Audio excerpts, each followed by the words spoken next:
Good afternoon, everybody, and welcome to WildEarth. This is Safari Live. You're on a live sunset safari. My name is James Henry. On camera we have Viam. Thank you, Viam.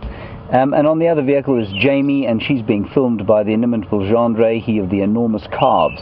In the final control we have Tara Dales twiddling the knobs and tweeting the tweets. We have Jerry.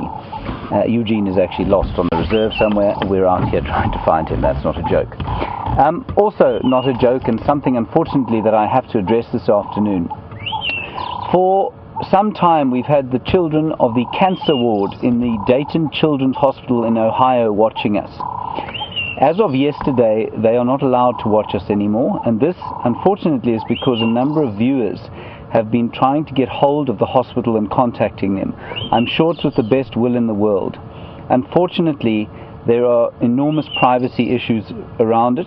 Their parents are very concerned, the hospital staff is very concerned, and the children themselves are feeling kind of closed in and afraid by the fact that a number of our viewers have been trying to get hold of the kids at the Dayton Children's Hospital in Ohio. One of their staff members has unfortunately been suspended, and they are now not allowed to watch this anymore. We're in contact with them, of course, but can I please make an appeal to you that should you feel the need, and like I say, I'm sure it's with the best will in the world, should you feel the need to contact those kids, please don't. They are obviously having a dreadful time as it is. They're in a cancer ward because they have cancer. They've lost one of their number quite recently who used to watch and ask questions. And we stopped mentioning where they were from until the naming of the hippo the other day, and since that people have been trying to contact them again at the Dayton Children's Hospital. Please don't. I ask you from the bottom of my heart, I know it's with the best will in the world, but I ask you to not try and contact the children, their parents, or the hospital. We're hoping to get them back online so that they can watch us. It's some of the only entertainment and joy that they have in what are extremely trying and difficult circumstances.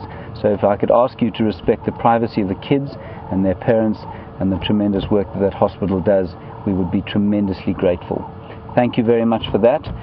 We're going to hand straight over to Jamie, who's with some buffalo bulls, and I will see you a little bit later, hopefully with some good news on where Eugene has got himself to.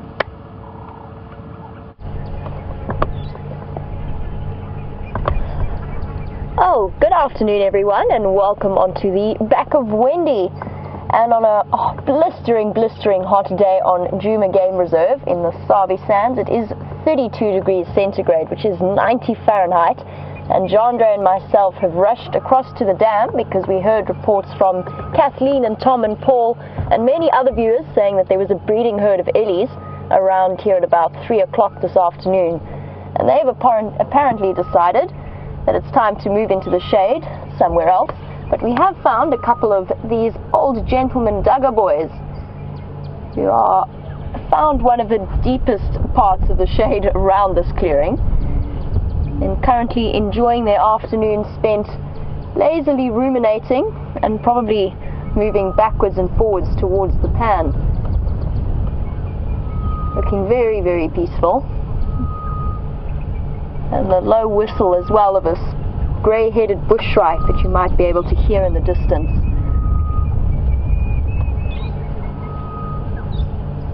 They definitely look like they know exactly what to do on a Saturday afternoon. It's been a day that I've spent in and out of the swimming pool from about 9 o'clock this morning. That's definitely one of those enjoyable summer's days.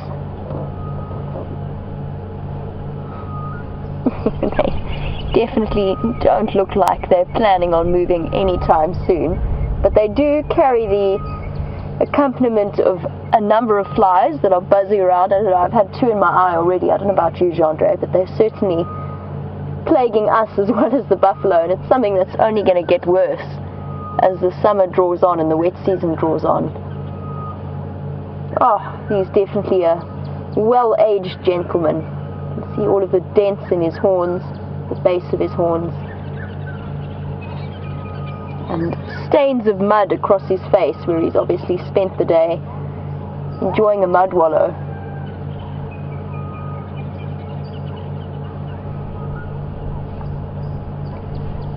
And just to have one more look as we go through at the gentleman on the left. Something we see fairly commonly, but he has broken off his horn at some point. This is not a fresh injury. This is very old, but it's something that many of you will have seen.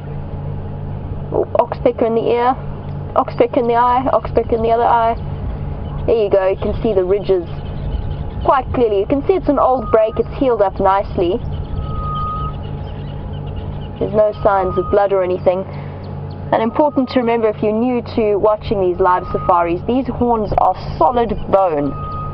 I'm not sure what would have broken that off. Probably a fight with another male. It does commonly happen, especially if there's a slight fault line or crack in the bone. They can break them off, but it is quite a painful injury for them. Nothing life-threatening, but definitely uncomfortable.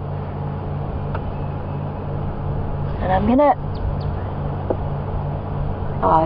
the oxpecker's flown off him. I'll get back to oxpeckers in a moment. Look at the wrinkles on his neck. There we go. Have a look at the oxpecker as they're sort of travelling through. Not popular. Sitting on the crust of mud there, and every now and again you see it open its mouth. It's panting. It's cooling down that way. It's a hot bird. So that's what it's doing. That beautiful, strikingly red beak as he hops around and picks off all the parasites and ticks. But even the birds feel heat, especially on days like today, and especially sitting, sharing all that body heat with the buffalo. Time for a quick preen. And that.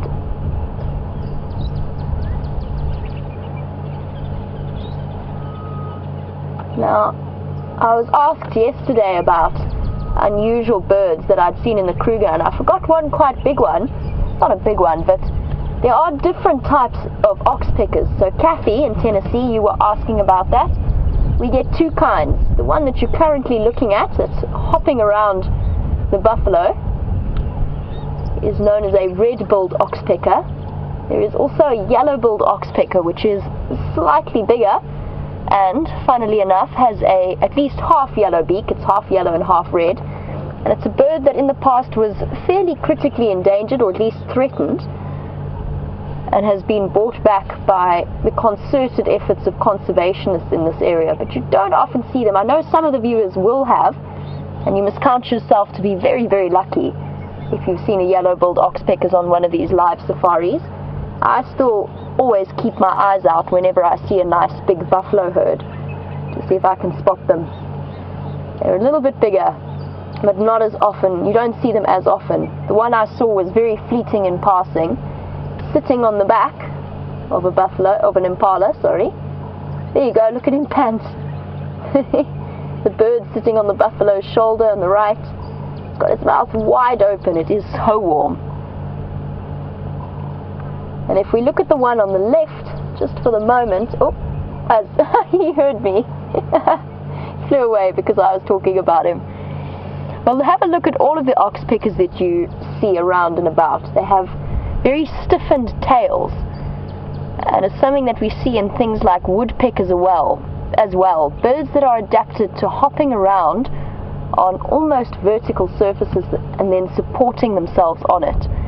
And their tail feathers are just that much thicker and more supported to provide extra balance, so that they don't have to entirely rely on their feet the whole time. And of course, not only very useful for the buffalo, but useful for people walking in the bush as well, because it's something that you will always see sitting on the back of these dugger boys. Alrighty, well, I think that we should leave these buffalo boys in peace in their shade and go and see what else we can find. I did hear reports that there were sounds of mating leopards this morning, and that somebody saw them cross into Djuma, and I think it might be time to go and have a look for them, or at least slowly make our way into that area, if I can remember how to start the car. Come on, Wendy. Hey, we got it. Cheers, buffalo. Enjoy your afternoon.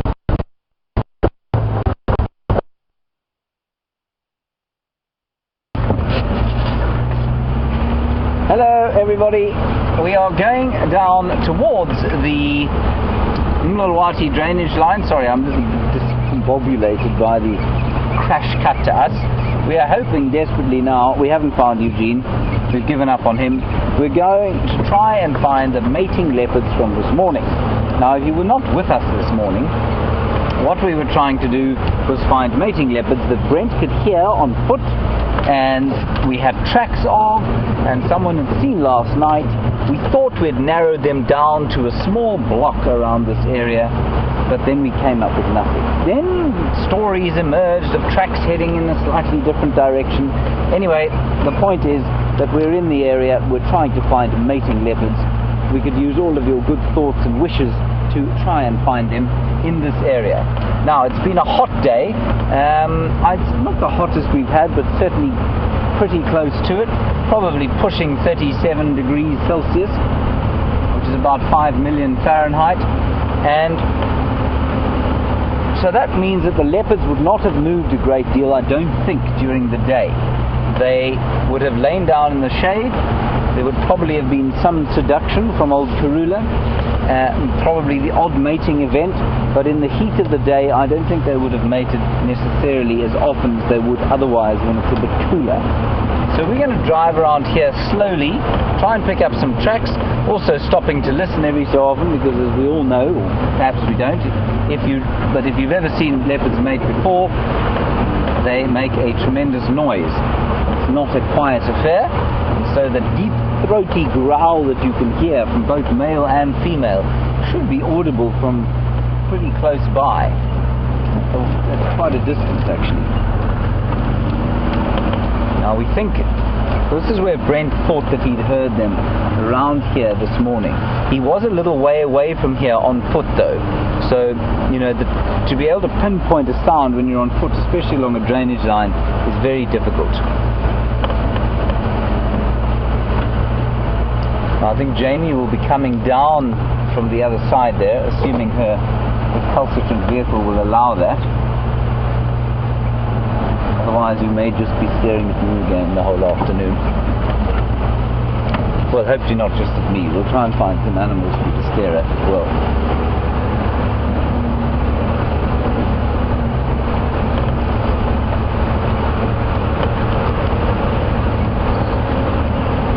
So we'll pop along this road, we'll do a kind of loop around this general vicinity, see if we don't get lucky. One always looks in these big trees like that scotia over there, that weeping boerbean, hoping to see them draped from the boughs. There are no leopards draped in that tree just yet. Maybe later on.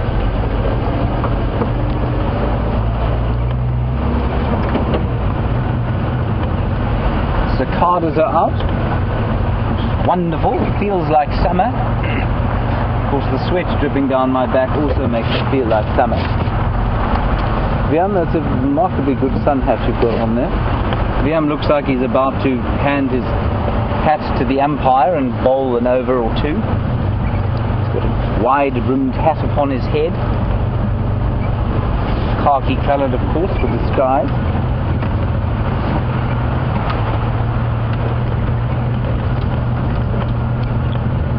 The only other thing to do around this area is try and head towards some water.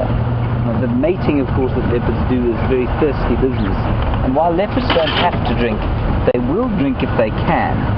Now, the only drinkable water from, well, there are a couple of puddles around, I suppose. There's a puddle at Treehouse Dam. There's also a puddle down at Twin Dams. Maybe they'll head towards there to try and drink a bit of water. I'm not sure.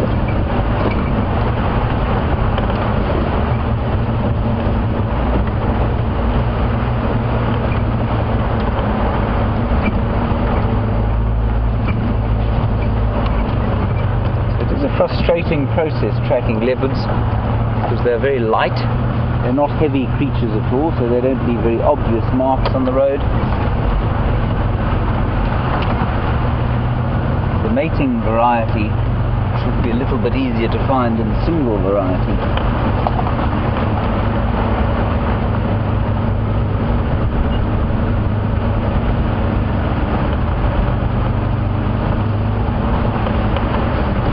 stop here in the shade, and I'm going to give you the chance to listen to those leopards and also to hear the cicadas that are calling all the way around us. And of course many of you from North America will know the stories of the cicada that is able to spend 17 years underground sucking on the sap of a root of a tree and then emerging in full splendor to sing his fairly strident buzzing song. And how the females discern one male from the other is a mystery beyond the human ear, because to me it all sounds rather the same. It's only the males that make that noise, by the way, not the females. They don't have the apparatus for it. They don't have the equipment. No sound of mating leopards yet.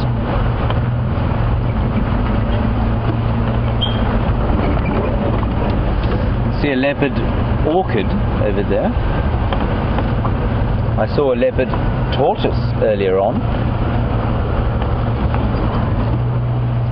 There's the leopard orchid, nestled in the tree where perhaps a leopard should actually be nestled, but isn't.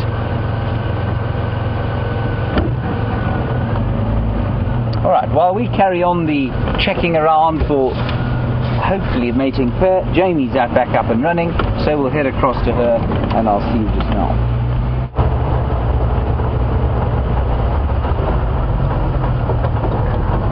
We are indeed checking for mating leopards. I just wanted to double check these tracks that I've just seen. But I've definitely been out of the bush for a bit too long because they're hyena tracks, they're not leopard tracks.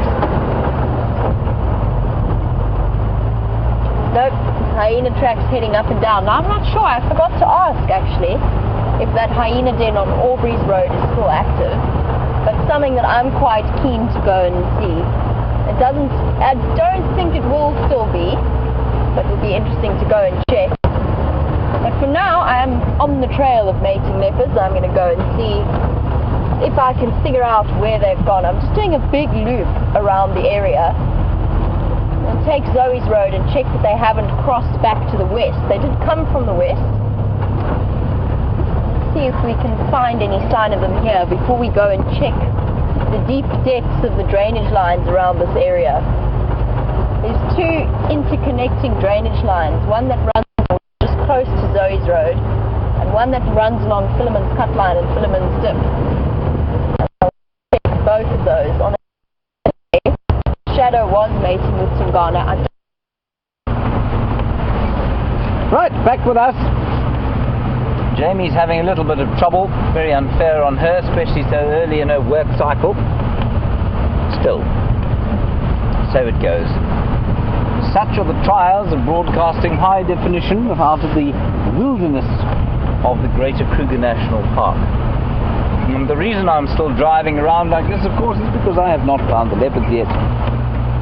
But we are holding thumbs. I think Ephraim from Cheetah Plains is coming into the area to help us out. Whoops. Heads, everyone. Hopefully we'll find one or two other animals as we go.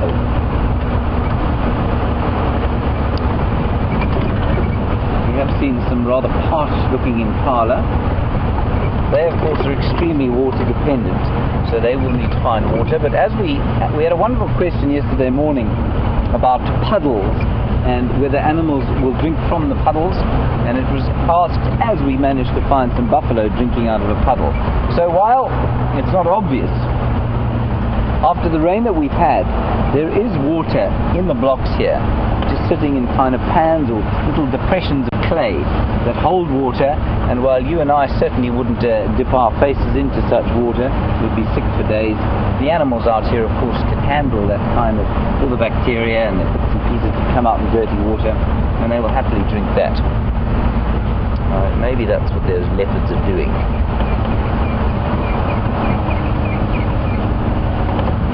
I'm a bit in two minds as to where they've gone, but we do have all afternoon. It's a beautiful afternoon.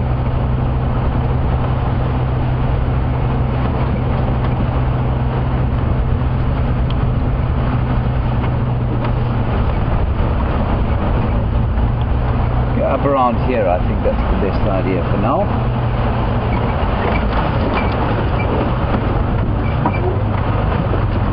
winds are clearing. We had a wonderful sighting of an elephant bull this morning. You guys also had a wonderful sighting with Brent of an elephant bull, or 2 elephant bulls. And maybe we'll be able to spot him again somewhere in here. So Treehouse Dam is just down to the south there. Twin Dam's off to the southeast. And so we'll stick around this area and see if they didn't perhaps come out and have a little drink in the puddle. Who knows?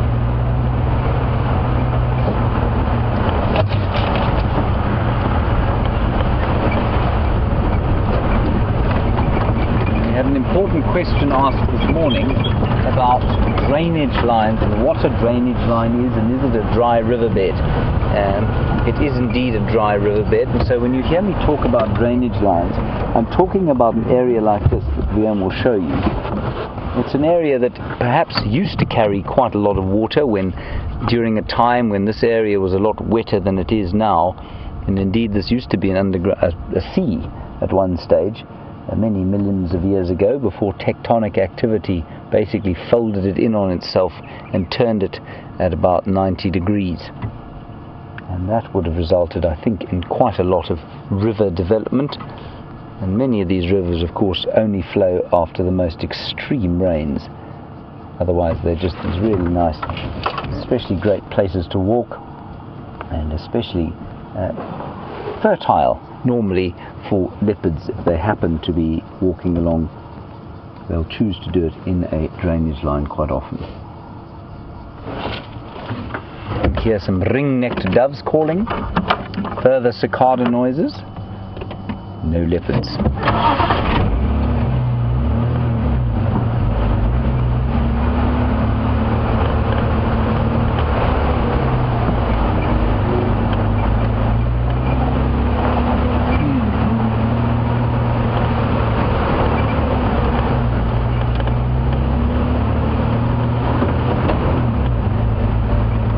Leopard orchid up here that I can see.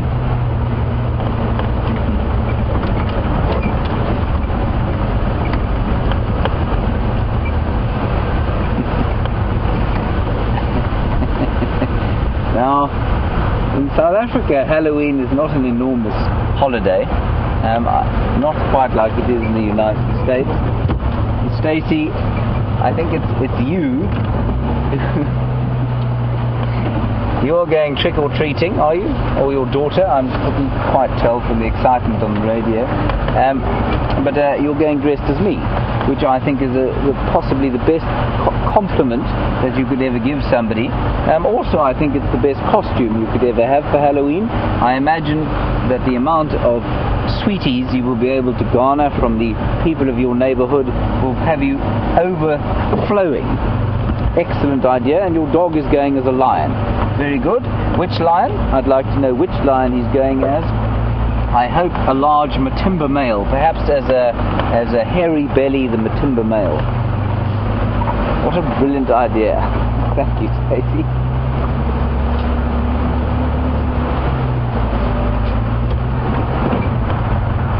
And apparently there is a photograph of this child dressed as me. Perhaps they could tweet that. We don't have a photo. Please send through a photograph. Hashtag Safari Live. Live and interactive, as I say. Questions and comments, same thing. Hashtag Safari Live. But please hashtag a photograph of this child dressed as me and the dog dressed as a Matimba male lion. Yes, I think I want to see it. I certainly think that everybody else in the camp definitely wants to see it. I think I also want to see it. I think wonderful idea.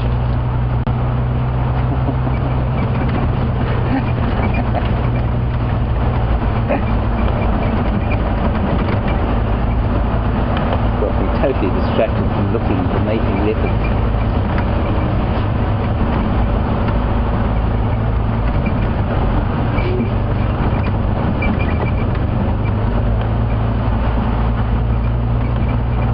Drive to the top of the crest here and then stop and have another listen. Ephraim thought they were heading towards an old hyena den. Many of you knew before I got here it had hyenas in it. We'll drive towards that. He thought maybe they were heading in that direction. Perhaps they are. Perhaps they are not. There's been a tremendous flush of green from the grass since we had some rain about two days ago. And I don't know if you'll be able to notice it, but certainly I think it's pretty obvious. Huge flush of green. There's lots of water now in the top surface layer of the soil, and that of course is what. This morning I was inundated by little spiderlings of ballooning, trying to find perches to build their new webs, and they're ballooning away, mostly across my face it seemed this morning.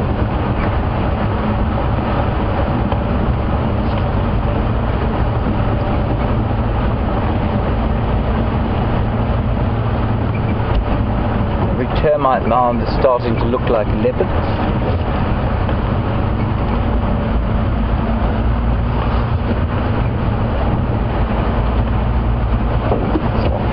And have a listen here. Now that I don't know what that is. It's not a flying termite as far as I can tell. It might actually be a flying ant. So the ants also fly. They have sort of royal casts. This one has only got seems to be missing a few legs. Oh, it's just standing up. No, it doesn't. Yeah, no, it's missing a leg. It's limping a bit. Right, well, he flew into my face, poor fellow. I'm going to put him out of his misery. Well, not out of his misery. I'm just going to put him into the bush where he belongs. No, he's not missing a leg. He's got all 6 legs. I think what he's doing when he's standing up like that is having a smell, basically, looking around. Right, he's off. No leopards yet. Let's keep going.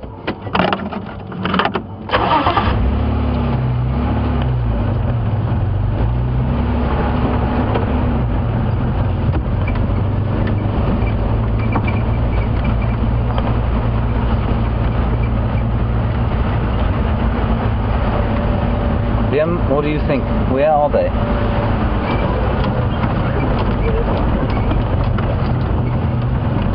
Liam thinks they're over there. He doesn't say where over there. Yeah. Anyway, we'll keep looking for tracks. It's a lovely, glorious afternoon, so even if we don't find them, it's just very nice to spend some time out here. Hardly call this work, really.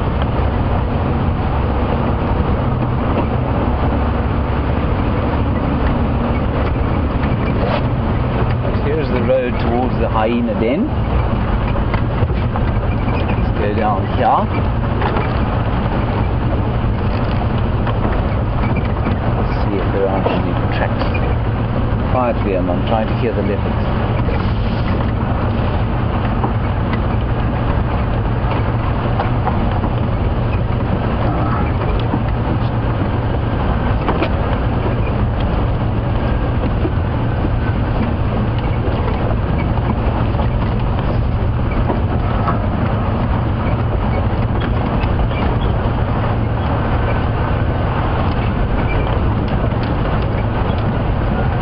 Now, obviously we do a lot of looking for the bigger stuff out here, but there are very, very many hundreds of interesting little creatures like the giant land snail. And Cecilia and Maryland, you want to know if they're coming out yet.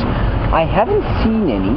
Apparently they do live quite a long time, up to 15 years in some cases. I haven't seen any, Cecilia, but I imagine that they will be around fairly soon, especially after this last rain. I think this last rain will be a bit of a trigger for all sorts of creatures. So I think the giant land snail, which apparently is an edible delicacy, I have not tried, I'm unlikely to try ever in my lifetime. Now, apparently they are around, or they will be around very soon. Right, here we are at the old hyena den. We're going to stop again and have another listen to see if we can't hear something. The growl of meeting leopards.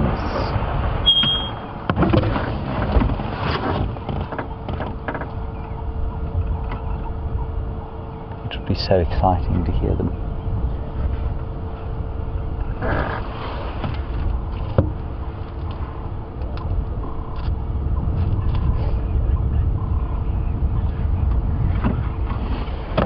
Alright, let's look back to Jamie for a little while. We're going to continue on the search. I think Jamie's also on the hunt. We're going to head now further back to the east. I don't think they've come into this area if we haven't heard them. She's up and running again, and I will see you on the other side of this little gully.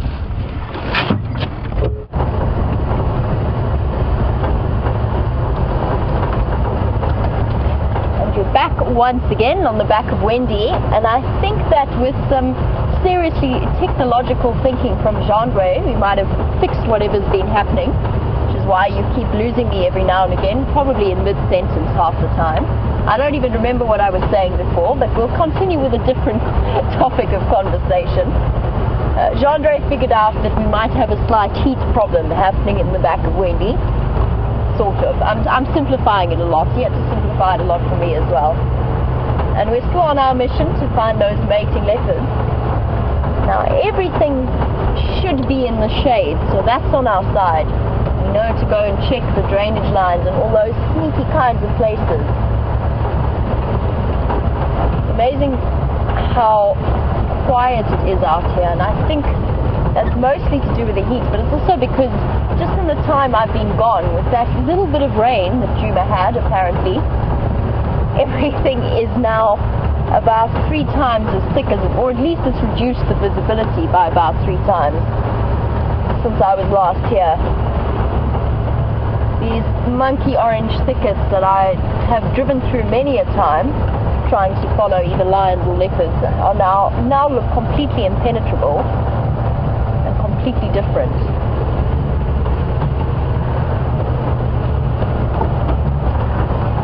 Here a squirrel.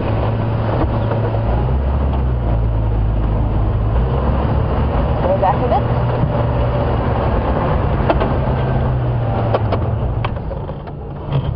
Stop for a moment. I'm sure I heard one somewhere off here.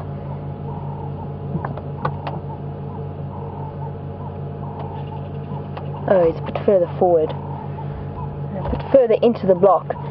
Squirrels are tricky things to follow their alarm calls. The 2 leopards or at least 2 of the 4 leopards that we saw in Kruger the last few days, we found by following squirrel alarm calls.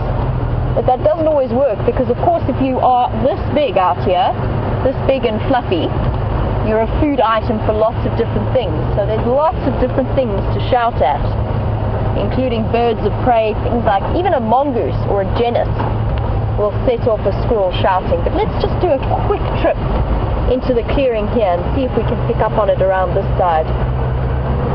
Where are you, squirrel? What are you saying? I've had to put my Game Drive channel on open for now, so every now and again you might hear the voices of the different guides coming through.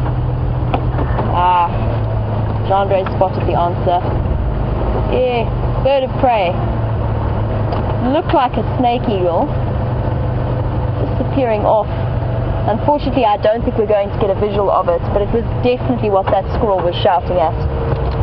Flying over, circling, looking for things to eat, and the squirrel would be absolutely on its menu.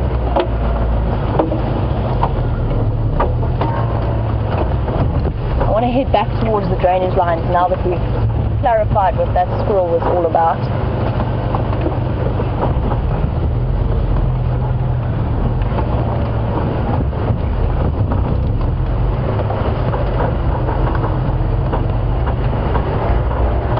As I said, they can be shouting at basically anything and often each other, but it's still worth following up on because squirrels have probably some of the best eyes in the bush.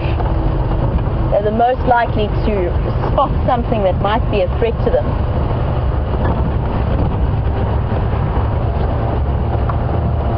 It is interesting though that they alarm call at leopards, because for the most part leopards are not really a threat to them. Yes, a leopard of sort of Sindile's age would definitely go out and practice his hunting skills on a squirrel.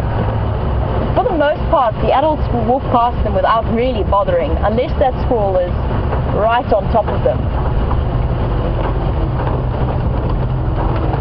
but they still let us know that there's predators around.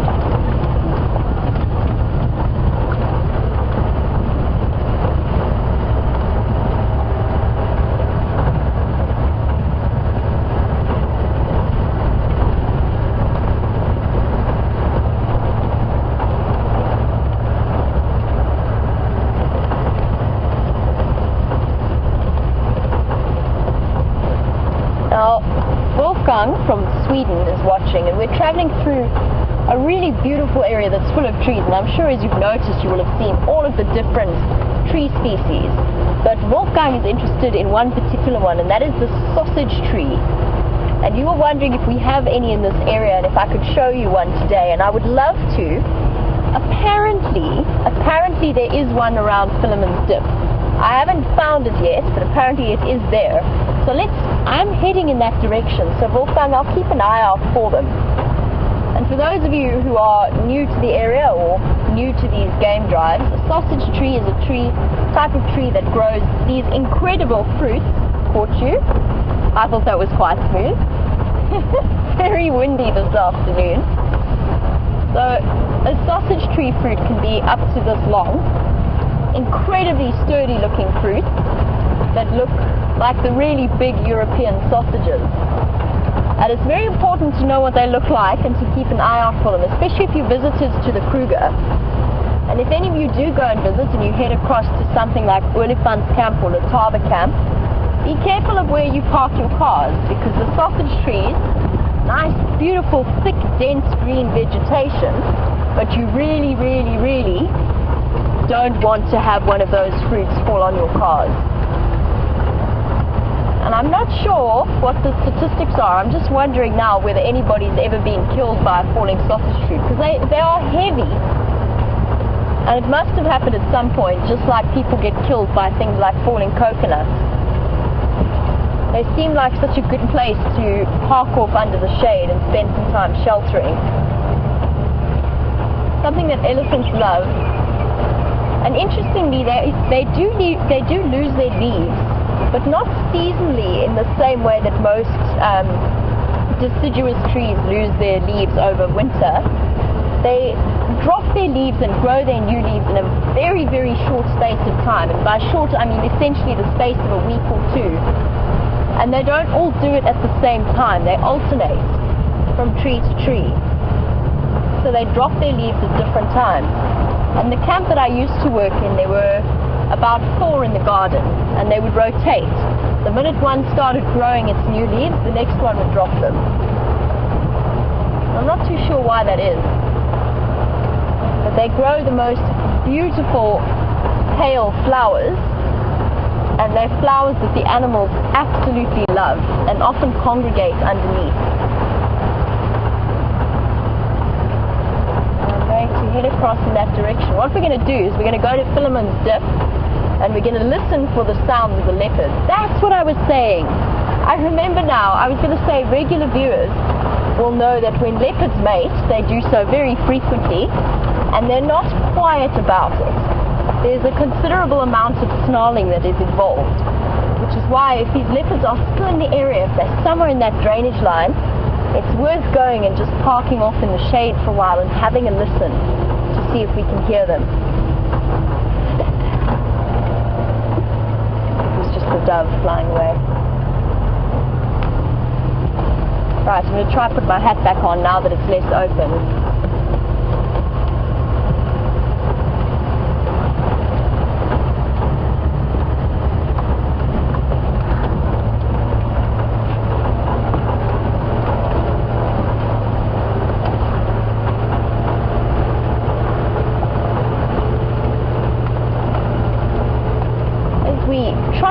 Very slowly through Philemon's Dip and around to the other side. Something that you've always got to make sure you do, first of all, you travel very slowly in these kind of reserves, because otherwise you're going to miss things. You also always run the risk of running something over. Now yesterday we had quite the terrapin-filled drive. I think we stopped at 4 different individuals, possibly 5, I don't remember. And we had some really interesting discussions about the various terrapins. But Mercedes, you were wondering, we saw them in the middle of the road moving very slowly. You were wondering if they ever become roadkill. The answer is generally in areas like this, such as the Sabi Sand. It happens, but it's quite unusual.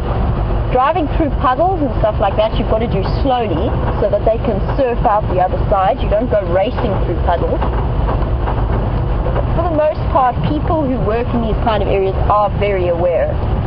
Somewhere where it does happen quite frequently, and it's actually something that we drove past when we were in Kruger, is because people who drive around in Kruger don't obey the speed limit all the time. Although there's a lot of enforcement that happens in that area. They don't always obey the speed limit, and they don't necessarily always know what they're doing, especially if they're looking for, with great excitement for animals. And then tortoises and terrapins do become roadkill. And it's something that needs plenty of awareness from drivers.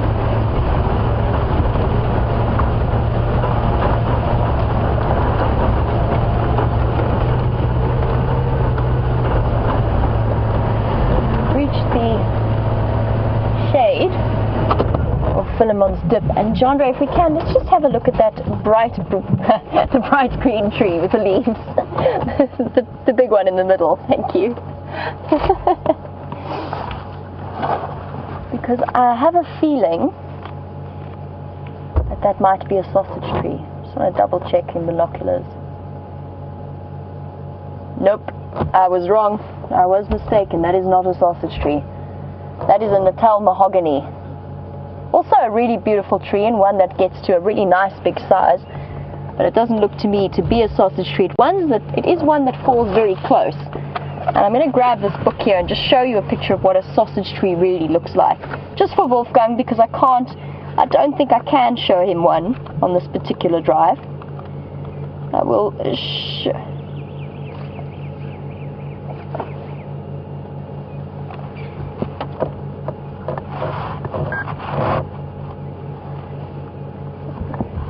This is the sausage tree that we're looking at, or the one that I want to find.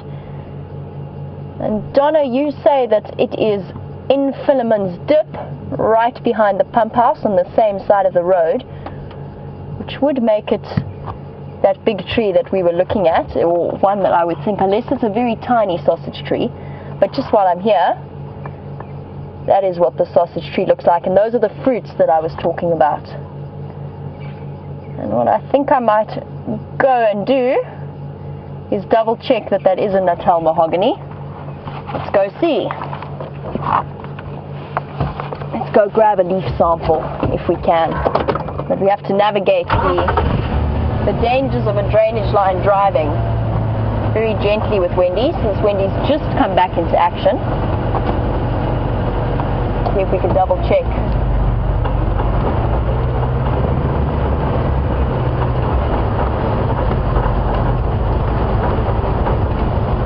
I've also been listening whilst I've been talking for any sounds of mating leopards.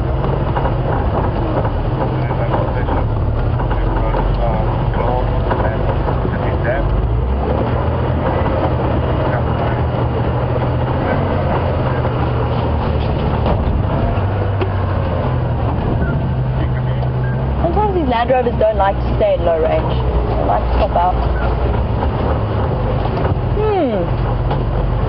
I might have been wrong. This might be a sausage tree, but it just doesn't look quite right.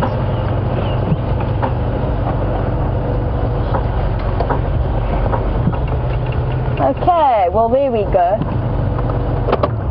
No, this is the sausage tree I was looking at. It's just got a slightly different growth form to the one I was expecting. The leaves are a little bit sharper. But here's our sausage tree, minus the sausages. Now, as far as I know, this is the only one in this area. Well, I've learned something new today. I did think it was somewhere here, but I didn't realize it was this tree. I must have driven past it so many times.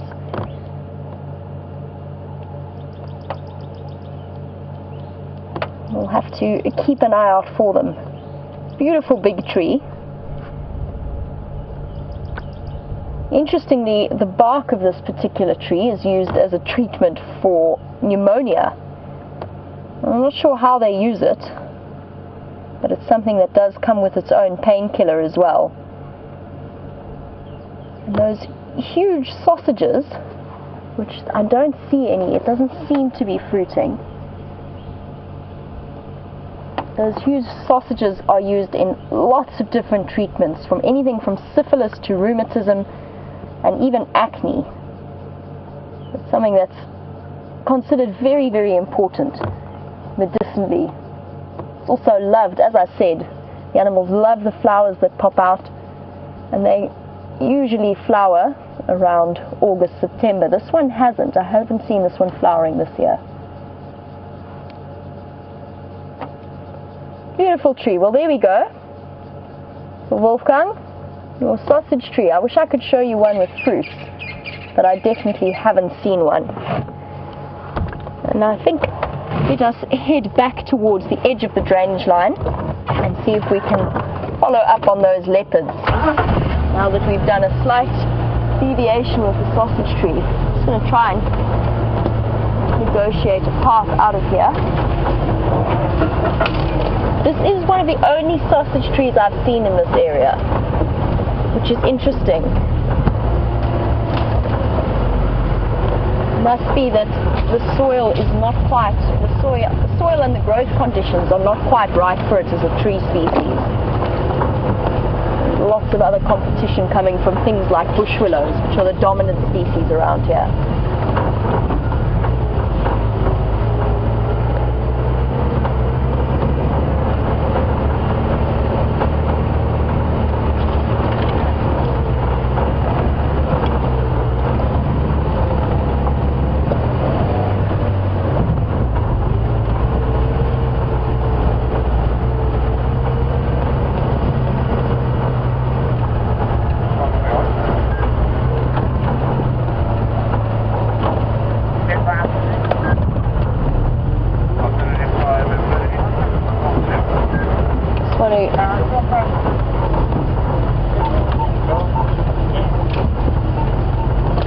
Now, driving away from that sausage tree, which has been an education to me as well, because I cannot believe I've driven past it every time and not fully registered exactly what it was, but Lynn, you wanted to know what the sausage fruit tastes like. And I have to be honest, I've never eaten it before. I have eaten things like baobab fruit, and baobab fruit is absolutely delicious. And I imagine it has quite a similar dry texture. Baobab fruit is almost crumbly when you get to eat it. It's not soft and fleshy like marula fruit. And somehow I imagine that is what sausage fruit is like. But I've never tasted it. It's something I've always wanted to do and never got around to. So I'll have to try it. And then I can use it to treat whatever particular ailment I have at the time. Maybe it will help the hay fever go away as well. The springtime hay fever.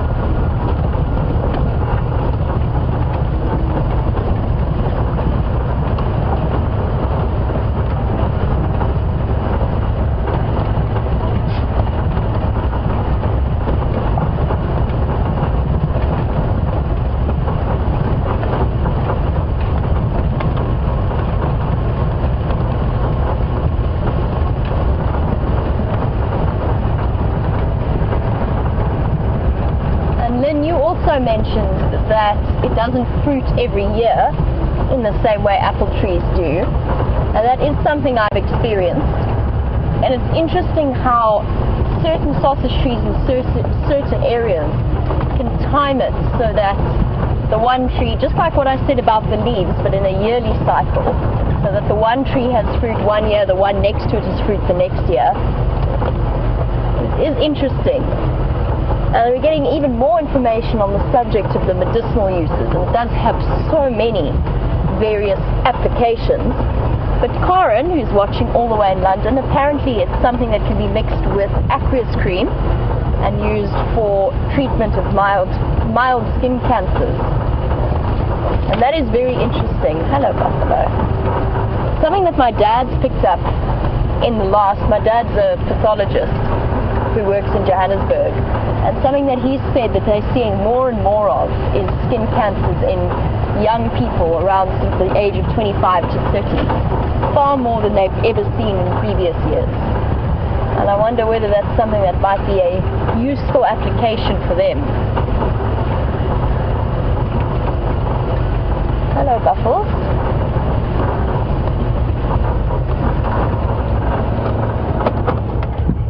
Two gentlemen buffalo just making their way away from us.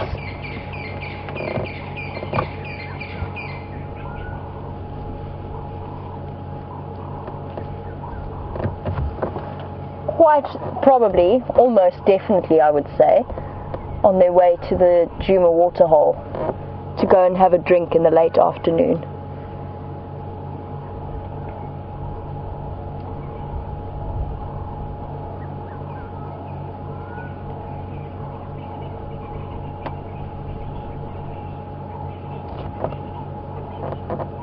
There you go. Bye bye, boys. Keep an eye out if you have got the Djuma Dam cam open. Have a look and see if those two buffalo go and join you, or go and join the waterhole.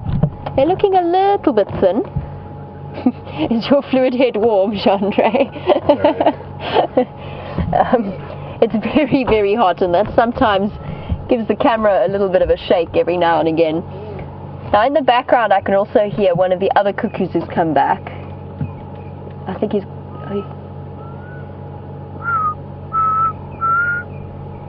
meant to be saying, "I'm so sad." I've never actually found out why it is the reason that the African black cuckoo sings that he is so sad all the time. But it's one of the calls that we've only just started hearing again. And definitely one of the nicest ones.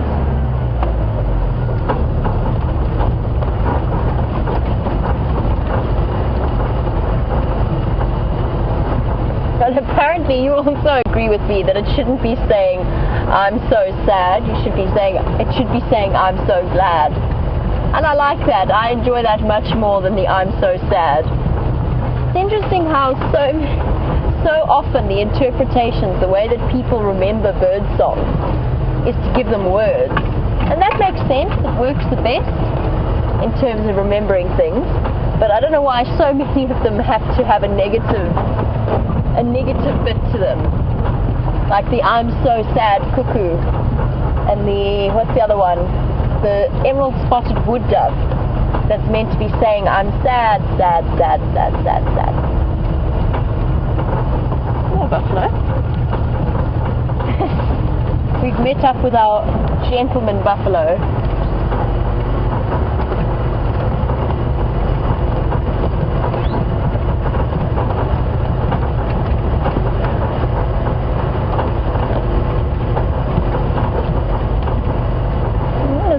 For a moment, just so that I don't push these gentlemen too fast on their way.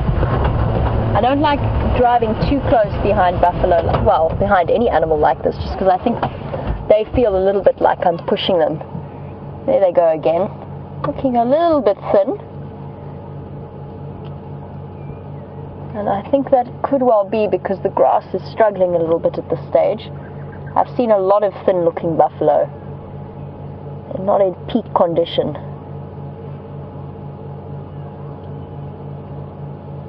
Hopefully the bits of rain that we've seen continue to happen.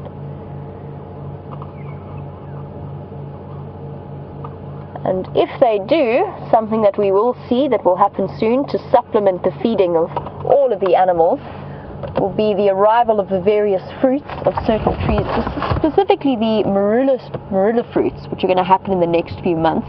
But to go back to a tree that we don't really have in this area, we'll chat a little bit about the baobab fruit, because Regina, you want to know a little bit more about the taste of it. Apparently, when Regina was in Africa, when she was here on her visit, she saw them being sold on the side of the road and didn't have a chance to taste them. It's quite a sour taste. It's very tart, if I can use that word. And what I used to love to do is very refreshing taste. It feels like a palate cleanser almost. And what I used to love to do was stick it, and you sort of suck the seeds for quite a long time. The other thing that you can do with it, which is something I never tried and I regret, because there were lots of baobab fruits in one of the areas that I used to work on. But you can actually make that into the powder and then mix it. And I can only imagine that would be incredibly refreshing. But also a fruit that's unbelievably healthy. It's so high in vitamin C. Really, really good for you.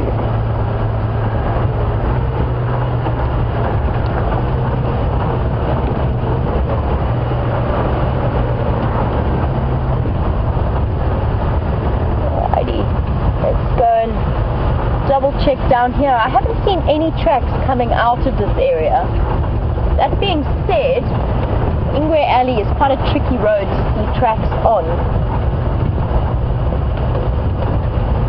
It's very grassy with lots of rocks and things.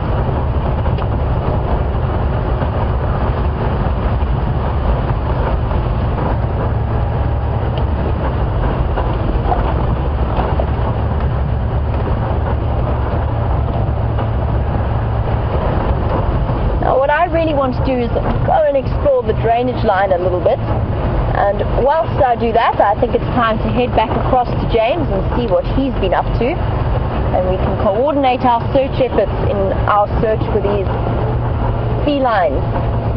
I will catch up with you a little bit later. See you then. Well, we have come to the far east now. Jamie is in the area. I have driven all the roads around where those leopards were, so we're just taking a chance. We've come to the far east. I'm sure she'll stay around there, so we'll look around here and see if there isn't anything close by. We are heading towards Buffelshoek Dam, of course the only remaining well. There is some water at Djuma Dam, of course, in that little pan, but we're heading towards Buffelshoek Dam, which is the only kind of large body of water left on Djuma. The flies are out in great profusion, as you can see. Otherwise, we have not seen a great deal since I last saw you. We did see one buffalo bull who disappeared into the bush. We saw a small herd of impala who disappeared onto onto a little gowrie, the property to the south of us. And yes, that's about it really since I last saw you. But I'm very pleased to see that Wendy is clearly working again. And Viam and I were just discussing some possible Halloween outfits for ourselves. We've come up with two. We may put them on by the time the drive comes to an end. So that's something perhaps to look forward to.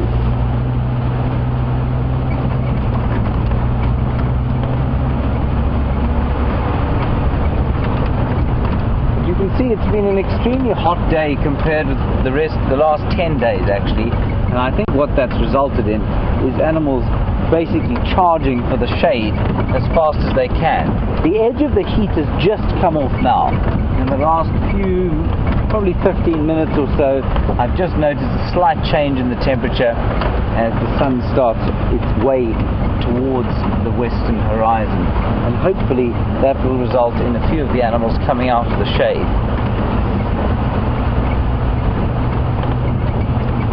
Because at the moment, not much other than flies to look at. Plenty of trees, of course.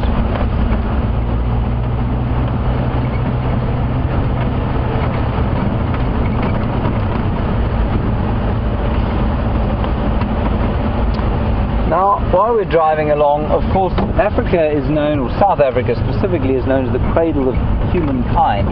And Marianne, in Arkansas, you are interested in the fact that you say life apparently started in Africa. Do we ever find fossils? Well, there are two things to that question, Marianne, which I'm going to, of course, the two mammals that I've seen so far are now running that way.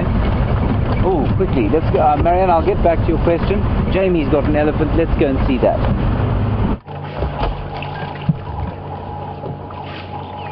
Look what we found just around the corner. The elephant having a wonderful time in the mud. I almost wish that I could join him. It looks like so much fun. Oh, yes. Was that wonderful? Are you full of the joys now, little boy?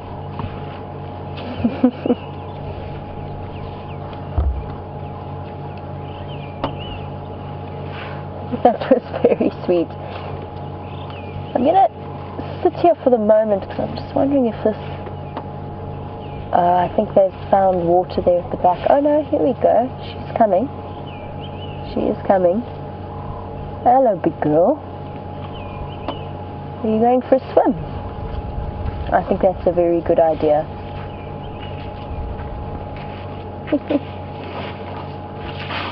I'm just going to shift forward ever so slightly to get Chandra out of this bush.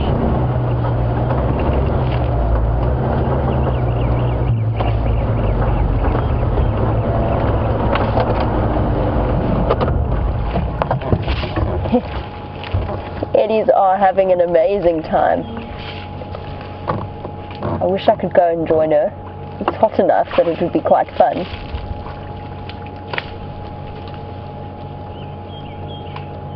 And of course, elephants do this to cool down, spatter themselves with nice cool mud, but I also think they love doing it. I honestly think they have fun doing it. And there's quite the technique to it. It must be tricky to wrap your trunk around mud and water like that and then get it into the places you want to have it. Here comes little one to join. There's a technique to flicking your trunk just right to get the mud where you want it. Hello, baby. You're coming to join in.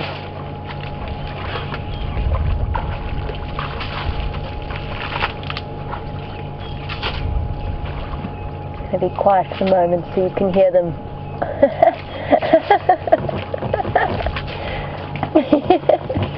Head first into the mud. Oh, that's so cute. Oh, even got covered in mud from Mom. Well, sometimes if you can't quite master the technique of flicking your mud over with your trunk, the best solution is to then shove your head in it and then do what this little one's just done. Oh, and they're having an amazing time. Look, you can see they're enjoying it.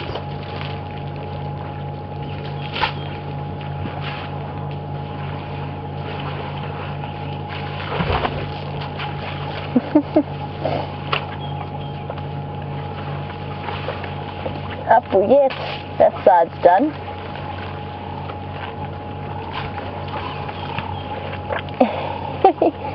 Always don't know where to look. Oh, little one on the right might be bottom in the air.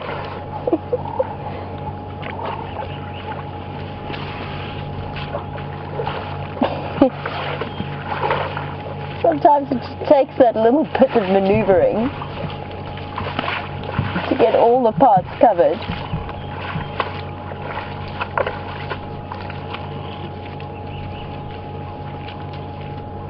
Absolutely sopping wet. That was very, very cute. I wonder, Chandra, I can't see from my angle. Are there no more coming this way? Or are they all at that pan at the back? The back pan. Okay. Oh yes, they're moving off. I'm just going to reposition quickly so we can get the herd as they move away. But that was quite the sighting. I love watching elephants play in mud. They have a wonderful time. Ah, going to disappear off that way.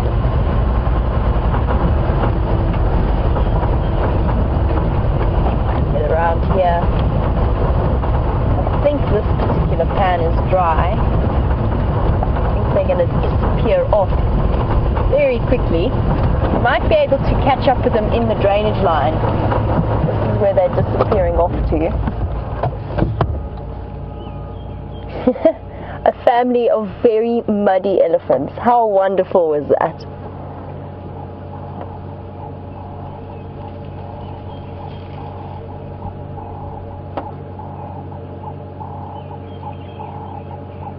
And it reminds me of an advert that used to be around on television when I was a child for a paint company, with a couple of elephants that went and did a big mud bath in a pan just like that one. and then the sprinklers washed all of the mud off the paint. It was to advertise the resilience of the paint. And it came with a very catchy theme tune as well. Something about splish and splash and taking a bath. And a very good advert for the resilience of, I can't remember the brand, which is maybe not a good sign, but I was probably about 10 years old at the time. Go find these ellies, let's catch up with them. I think they're going to go and hang out in the shade of the Milwaukee, and we're right at the junction, so we can catch up with them that side. But it's a very valuable thing that those elephants do, because when you 4 or 5 tons worth of elephants in baking hot sun, not much surface area and a very thick skin, it's one of the best ways to cool down.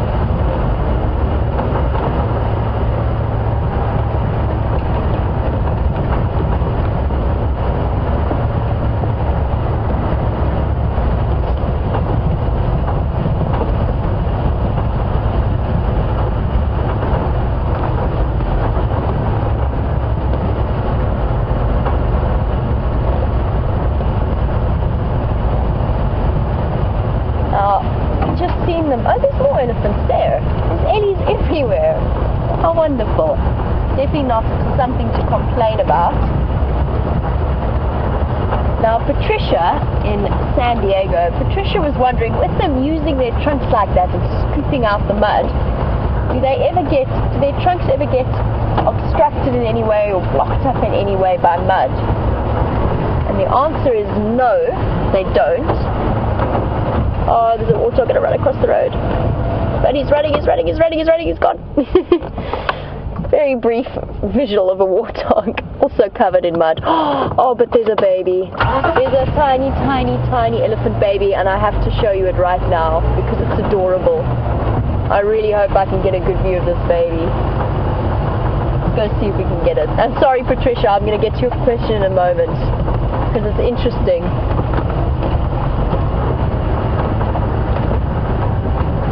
Oh, Baba, don't disappear. Hello, ellies. Hello, big girl. Coming slowly.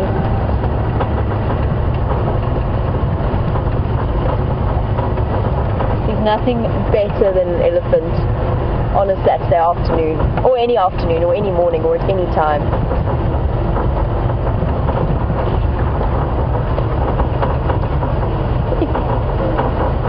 There's nothing that puts a smile on my face quite like ellies do. I'm going to stop here. Hello, Bubby. You're not the baby I was talking about, but you are very tiny and very cute and slightly uncoordinated.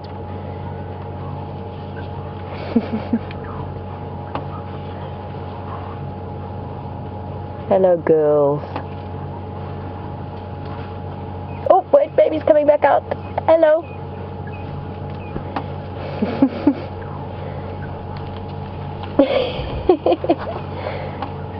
I love them at this age. All stumbly and full of fun and playful.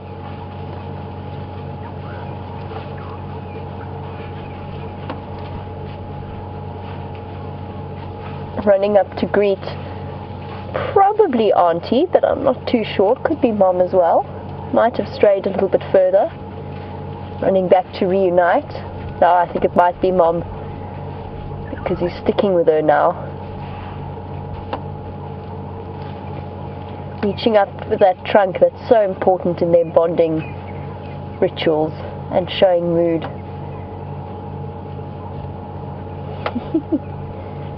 Look at that size difference.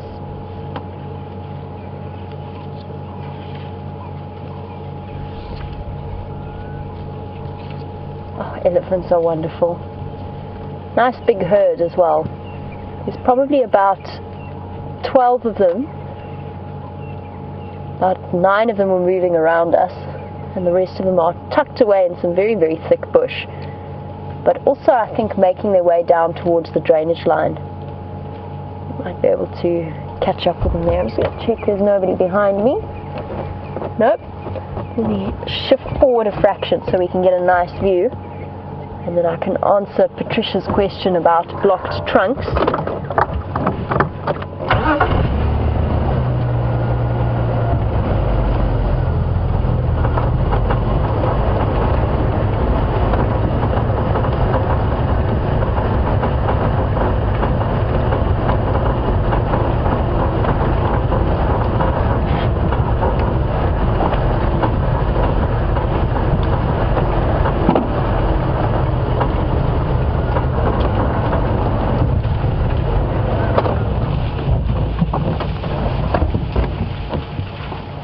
Here we go, back with the baby. Just wanted to concentrate on finding a nice place without upsetting the elephants at all, but as you can see, they are quite content. Now Patricia, you were wondering about, with all that they use their trunk from, which is anything from feeding to drinking to splashing mud on themselves, do they ever get anything stuck up there? And the answer is, I guess that must happen every now and again, particularly with a thorn. Imagine if you are wrapping your trunk around and it pierces the inside of that sensitive skin. But even then, with the mud that they were flicking up, they're not going to suck it far up into their trunks. They will with water, but they won't do it with mud. So they'll be far less likely to get it obstructed in that way. All they'll do is suck a tiny little bit up, and then most of it is done by a flick of the end of the trunk. But it must happen every now and again. I've never seen an elephant that seems to be struggling with its trunk, except in cases where it's been snared. Oh, little baby. You are so tiny and so shy. Please come out and say hello.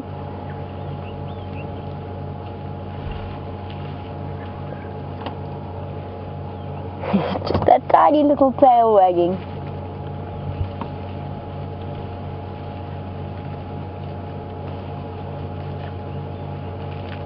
The best way to read an elephant's mood: the tail and the ears.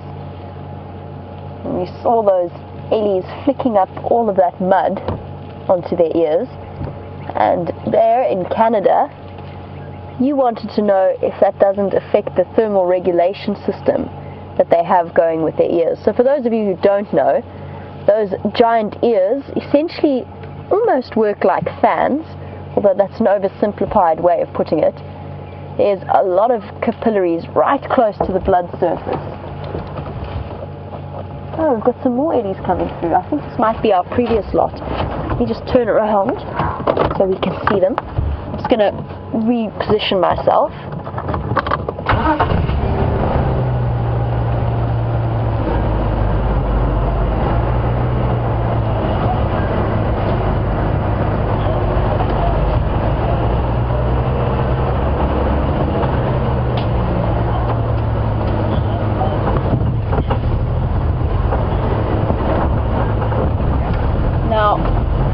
As I was saying about those ears, they're filled with a network of capillary vessels.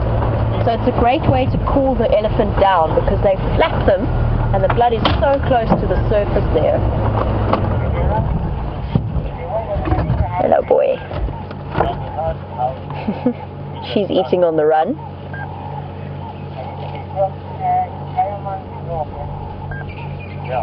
Hello, gorgeous girl.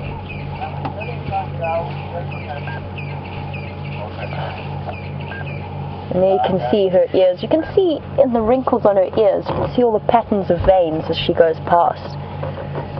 It's a great cooling mechanism, but no, the mud won't affect them in any way because the mud is so wet. And if it does start to crust and get too thick, then all they need to do is rub it on the side of the tree. But for the most part, the evaporation that happens close to those capillaries is something that just adds to the cooling power of the mud.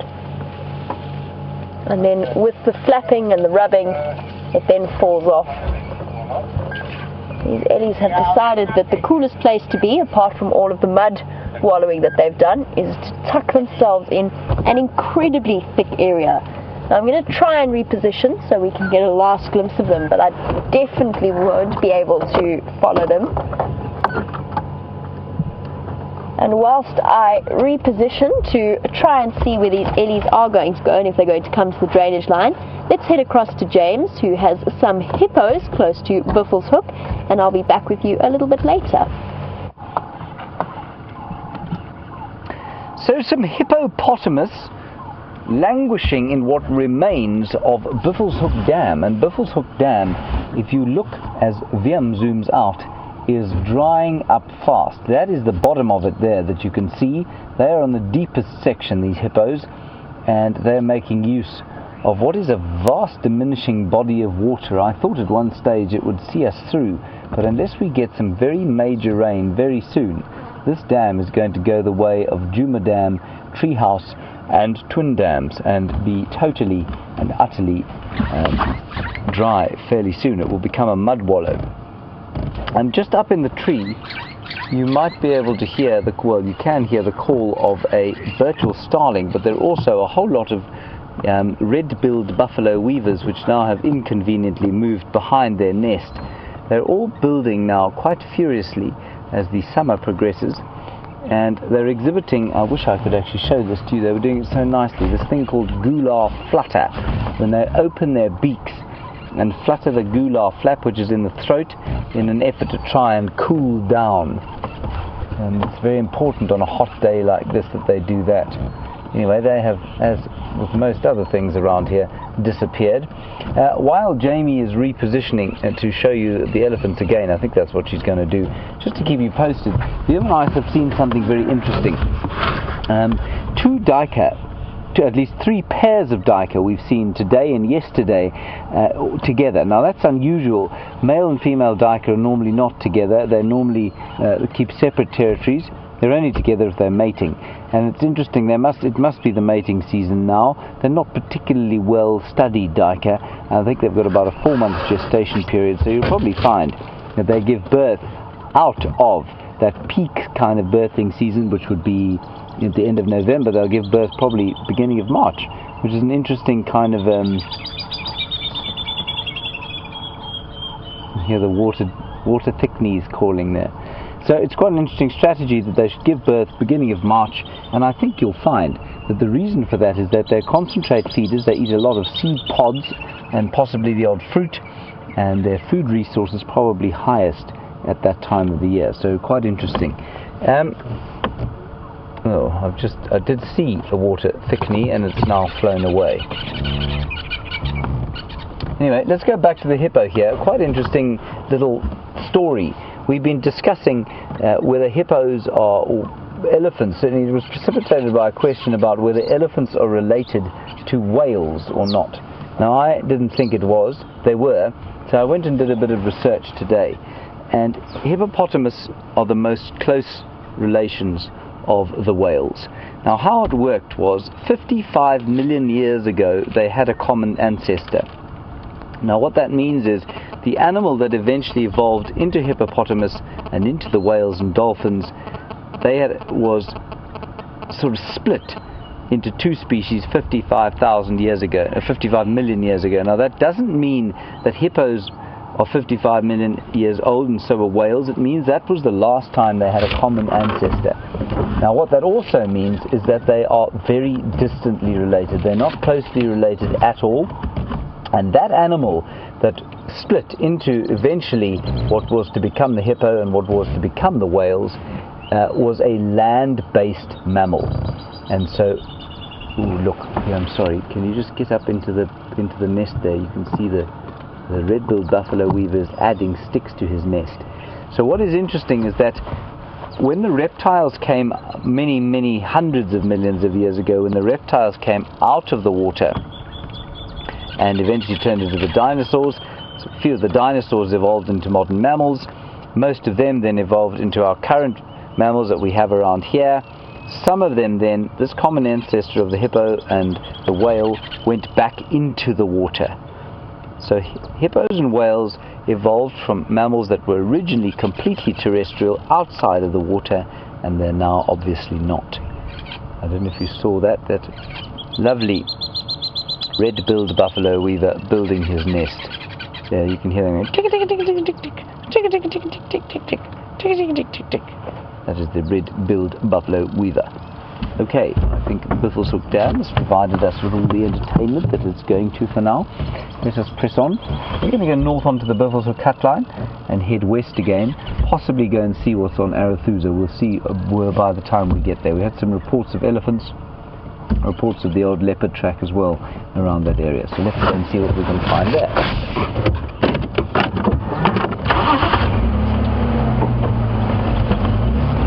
Now, before Jamie found that what sounds like wonderful elephant herd, Marianne in Arkansas, you were asking various things about the origins of life, and you thought that life had begun perhaps in Africa, and were there any fossils here? Marianne, there are lots of fossils around, well, small ones, not in this particular area. You can find the odd fossil, but not a great number, but there are around here. The big thing is that life didn't evolve necessarily in Africa. When life evolved, of course it was at a time when tectonic plate activity and continental drift was such that the world looked nothing like it does now. Most of the continents were joined to each other, and because of that you couldn't really say whether life evolved in Africa or not. But you can say that human life, certainly anatomically modern human beings, which are about 150,000 years old, evolved here, and many of the hominid and hominin species that were eventually to become human beings evolved in Africa. And there are fossils around the place, not that many in this area, but certainly lots. The human remains and hominid remains are huge numbers of them off near Johannesburg in the cave system called the Sterkfontein Caves, just north of Johannesburg.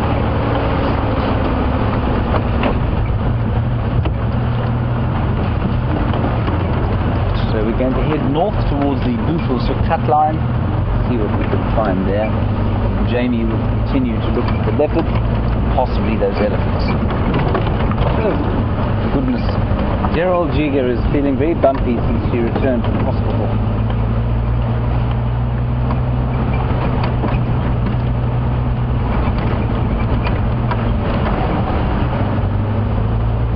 So turn the radio up. There does appear to be a leopard on Buffelshoek. Fortunately we can't go there, but there must eventually be a leopard on Djuma, surely.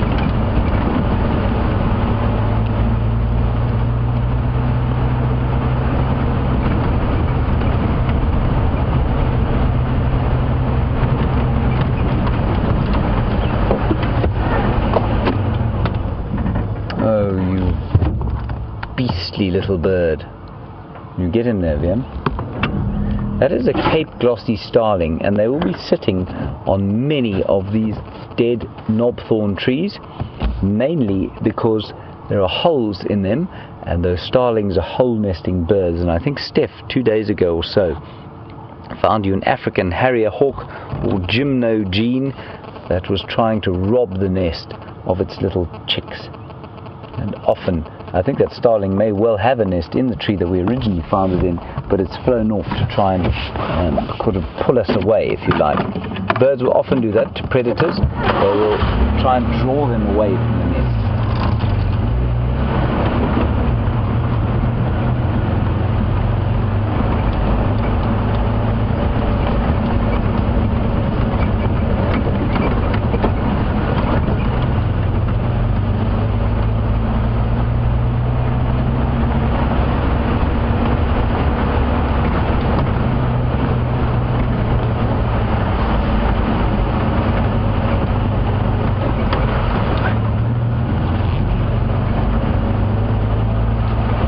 Right, much better now. We still have found not a great deal. Jamie's back on the elephants. Let's go and see her. Hopefully we'll see you next time with something exciting. Alright, big girl. Hi. And as you can see, we have relocated our wonderful elephant family. They've crossed just close to the other junction of the road. I can't go any closer at the moment. That female was giving me a little bit of a head shake, just to let me know. Just wait for them to cross. before repositioning, but such a beautiful sighting of this elephant herd in the sunset. But to wait a while for them to come through the block. It's very, very thick up there, but they've come out pretty much exactly where I expected them to, which is good news. It gets nice and open up there if I am where I think I am. Hi guys.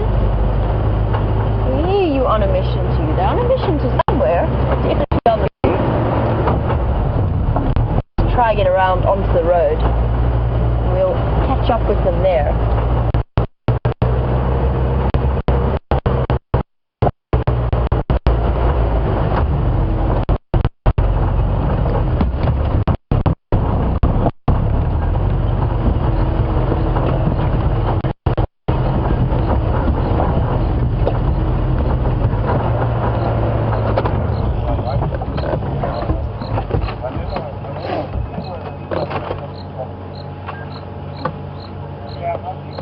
Alrighty, so caught up with these ellies. I do think they're going to be out of our sight fairly soon. But at least we've got to spend some time with them.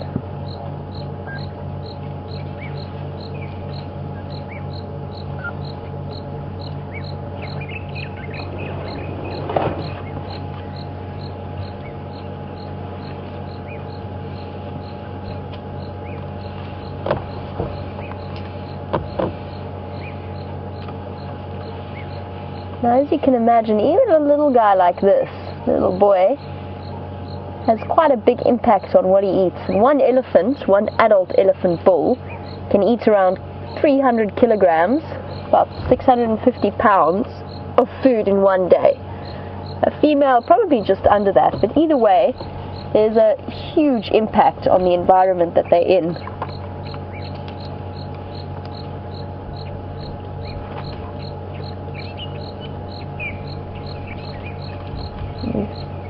And David, who is watching all the way from Oregon, David wanted to know whether or not they devastate the area that they're in, or whether they practice safe conservation practices, so they conserve the food. And David, that's really interesting, and it's a question that has occupied the attention of many a conservationist and an ecologist. In an area like this, naturally, or in a completely open system, where they're free to move as they will, yes, for the most part they will, and they're actually quite a vital part of the ecosystem. They help to keep the woody layer, so all the trees, from becoming too thick and therefore destroying the grass layer beneath them. It's a really important factor. But if you're in an area where elephants can't move around and can't actually balance the way that they feed, then they can have a very negative impact on the environment that they're in. And you see it with certain closed systems, so not where we are now, not when they've got 3 million hectares of space, but in closed systems their numbers do have to be controlled very carefully, or they will change the habitat from woodland to grassland in the space of maybe 15 years or so. And in doing so, they seriously disadvantage the other species that might favor woodland habitats. So anything from black rhino to kudu and inyala might be disadvantaged. So it is such a delicate balancing act. And it's something that nature has got right, but unfortunately man has come along and put fences in, which has meant that certain levels of the elephant population need to be controlled.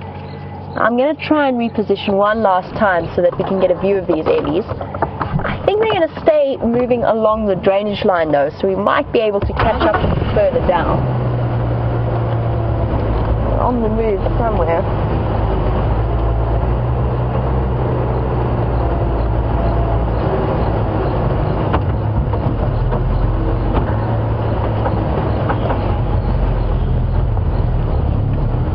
The other impact that elephants have on the habitat, although it's not a majorly negative one, but something that they do is dig holes in drainage lines like the one that we've just come through.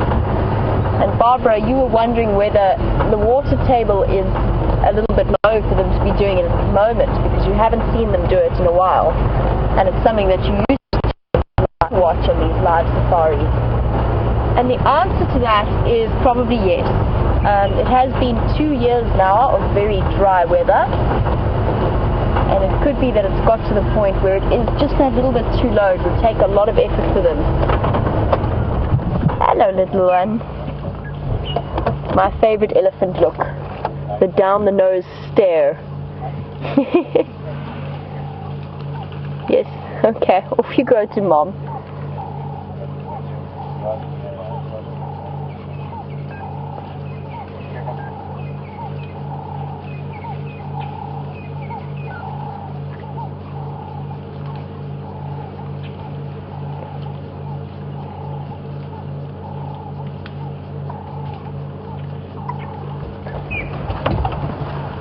Now we've just seen that little baby wandering around, and Marilyn, who's in California, you wanted to know if babies' trunks are proportionally shorter when they're born, and then it grows longer as they develop and they grow, and whether or not it stops them tripping over it when they are little like this. And I think that's definitely a factor. Let's try and get us a better view quickly as I answer Marilyn's question, maybe of the baby's trunk.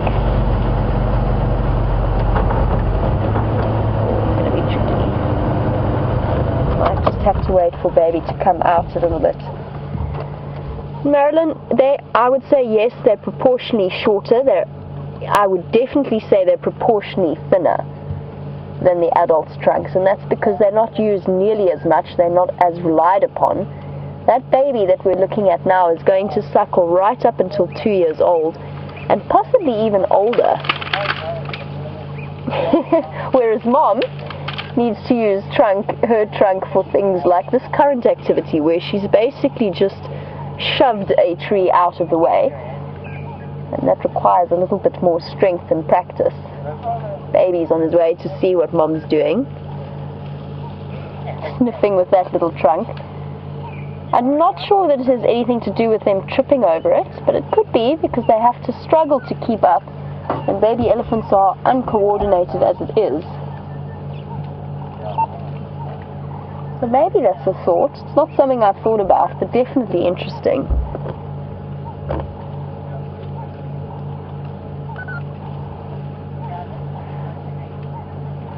Little Baba.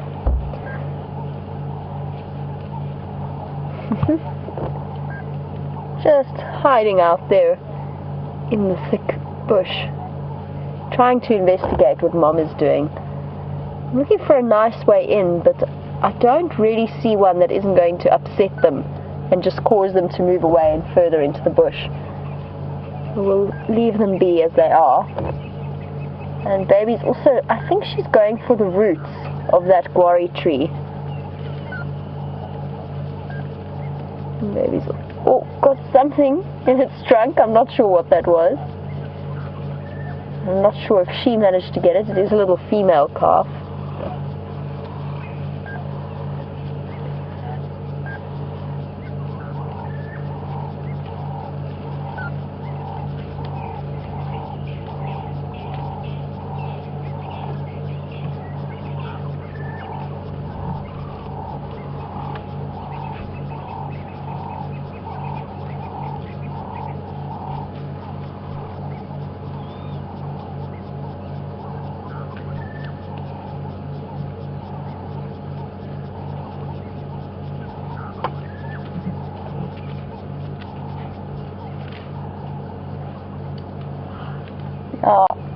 Elephants are probably one of my favorite. They're definitely one of my favorites out here.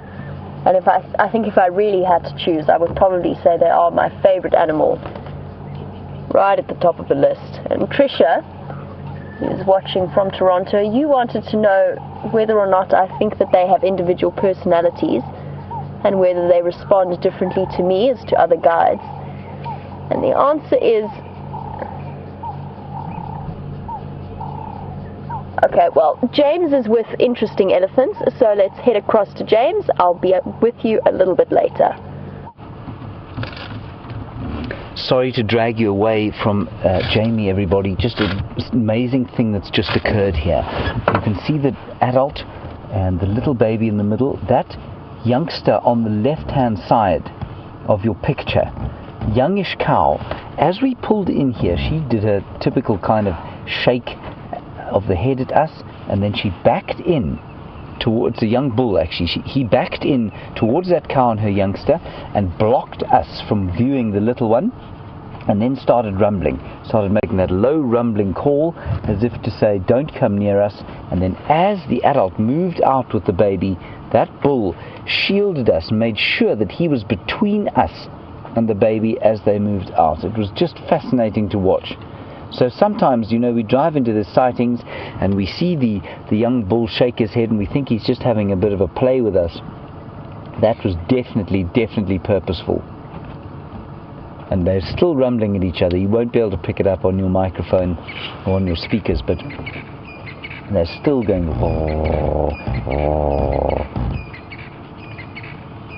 So perhaps a younger sibling. No, he's a bit big. Maybe an uncle of that little one, but very protective. Checking all the time with his trunk.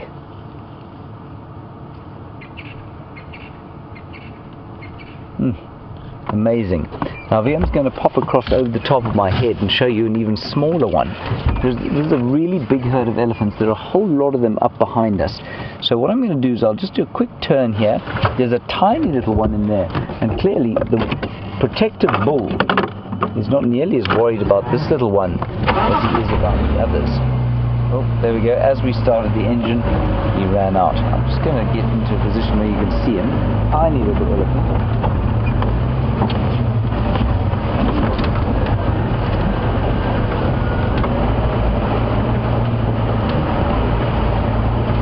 They're very small, well under a year old, just in a few months maybe. There we go, looking at her. Tiny little thing. And you can see it's very young because it can't fit, it can still fit under its mum's belly quite easily.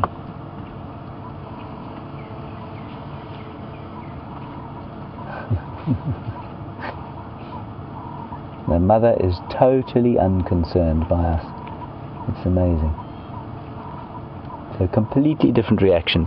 Those other three that we saw were standing with this lot, and they reacted totally differently. There's so much communication going on between elephants that we have absolutely no idea about, I think. Right, now quickly, before they disappear, the whole herd is going across the boundary into Buffalo's Hook. Huge herd. We'll just drive up here behind them.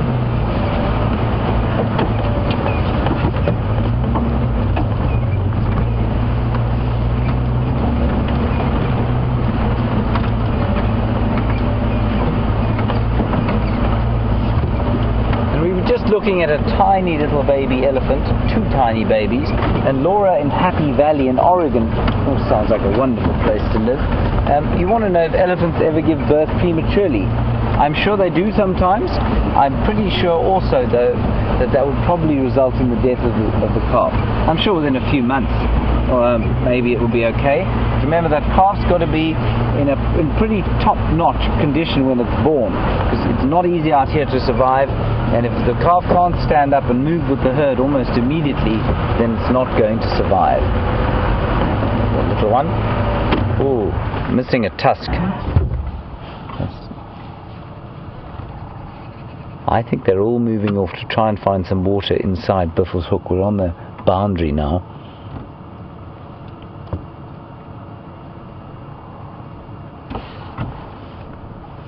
Keep an eye on the ones behind us, and then we'll roll back to see the little ones again. Now you can just see, I'm sure you can see that the light has softened since I last saw you.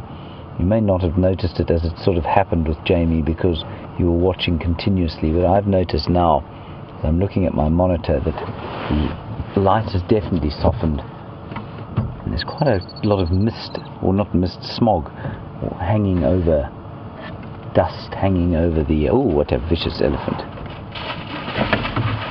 Oh, hello. That was quite a charge. Now, embarrassed, of course. tail out. It's wonderful.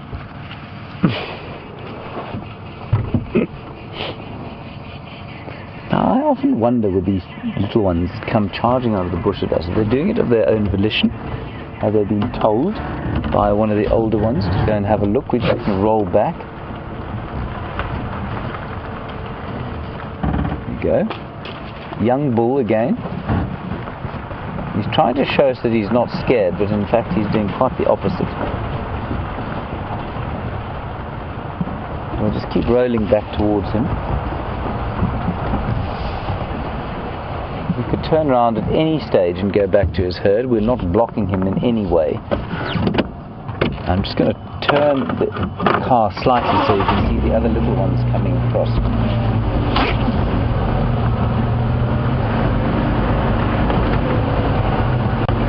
Here they come.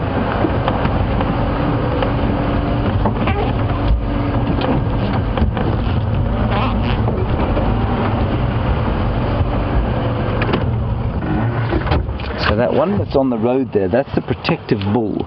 The bull that wouldn't let us get anywhere near his either sibling or nephew or niece.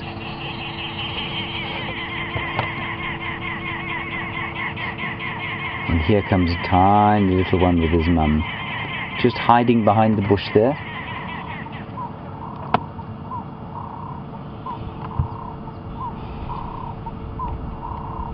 Here comes mum now, also missing a tusk. Maybe both tusks. You can see the other side. And both the mothers are coming now with their little ones. There you can just see the end of the little trunks, keeping close to mum. That's the little family that we saw to start with. And that young bull is still watching us. You can see him. He keeps turning around and checking on the little one, seeing that it's okay. The little one is obviously nervous, staying right next to mum, right between her legs.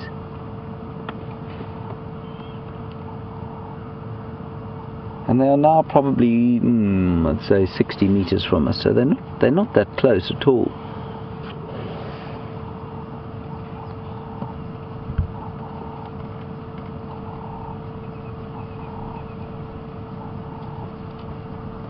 And the others are just about to come across.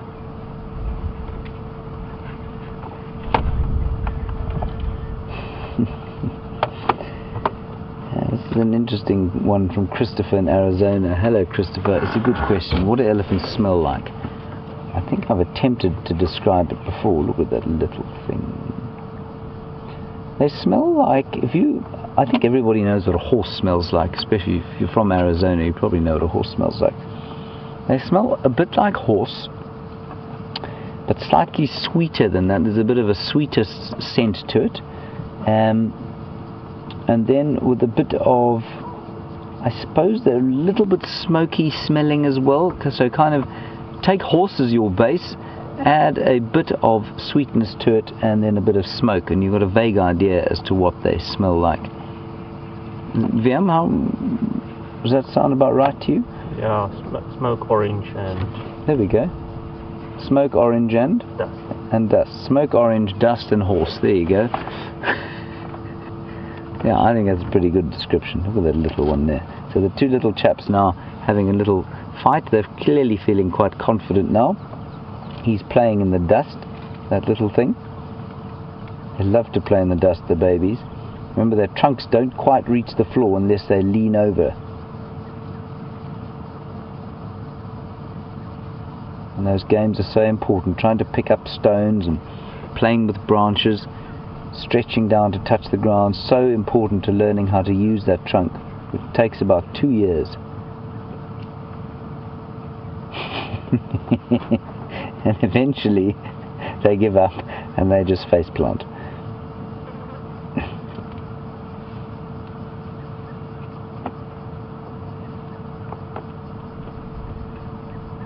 Tiny little thing.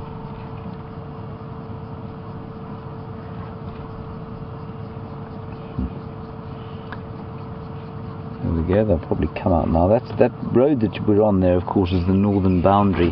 Now, boundaries are quite important things, and while we're looking at this elephant disappear over the northern boundary, I must just tell you that the good news is that Eugenius, our technical man, has been found. He was found across 1, 2, 3, 5 boundaries from where he should have been.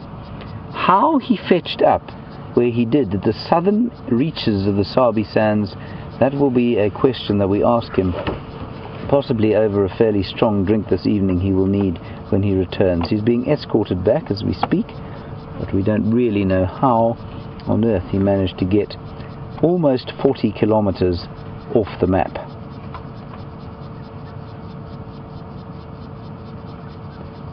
Now, there was a little while back that we saw a tiny little calf at Buffelshoek Dam, and they seemed to be struggling badly with the heat, and the postulation was that its mother was not lactating a huge amount.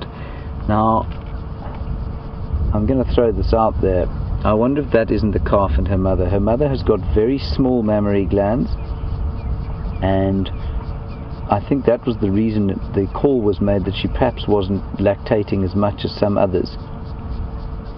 And perhaps that's why the bull is so protective. But I don't think necessarily, as with humans, the size of the mammary glands probably doesn't make a huge difference to how much they can lactate. I wonder if that isn't the same little calf. Anyway, we can't get any closer because they are going next door, unfortunately. So I think we'll continue making our way along the Buffelshoek cut line here. We didn't get as far as Arathusa. We're going to turn down that way and see if we can't get an update of what's been seen there. In the meantime, from the very heavy animal to the very tall animal. I'm not talking about Brent, I'm talking about Jamie, and she's with the giraffe. See you just now.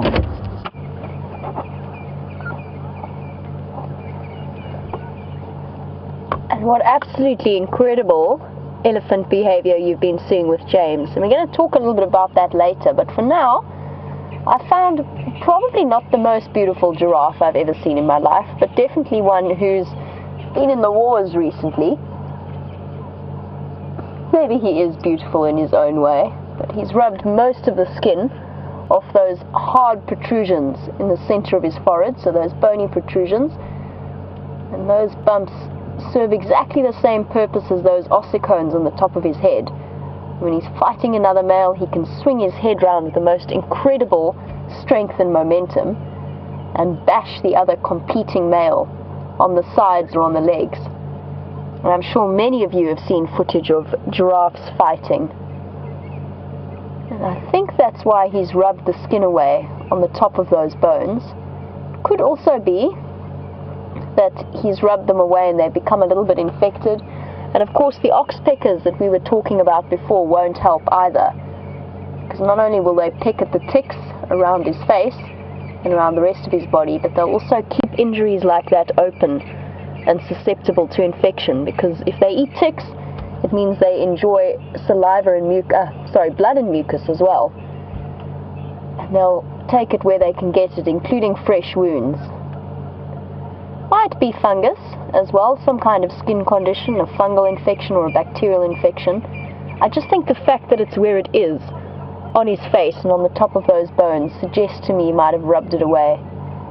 And he's been so patient with us. We've been sitting with him for the last 5 or so minutes and he hasn't really moved. He's just quite happily ruminating. You can see that sideways chewing of the cud. And a swallow, and if we're lucky we might see, if we sit and watch his neck, we might see them. There you go, did you see that? That bulge that went up into his neck and into his mouth. That was the ruminant ball coming straight back up again so that he can chew the next one. It's time how long he chews this one for. I'm going to keep a close eye on my watch just to check.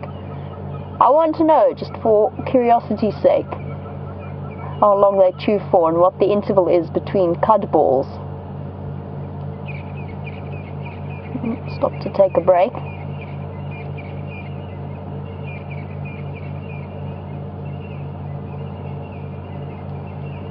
Also switched the rotation of his jaw around, so he's chewing in one. There he goes, swallowed. Does he swallow? Yes. There it goes. Up again. Next one. That was in the interval of less than a minute. That was about 45 seconds between one cud ball coming up, chewing, swallowing, and bringing the next one into his mouth. That's interesting. Something I've never thought about. How often does a giraffe, or how many cud balls does a giraffe have to chew like that?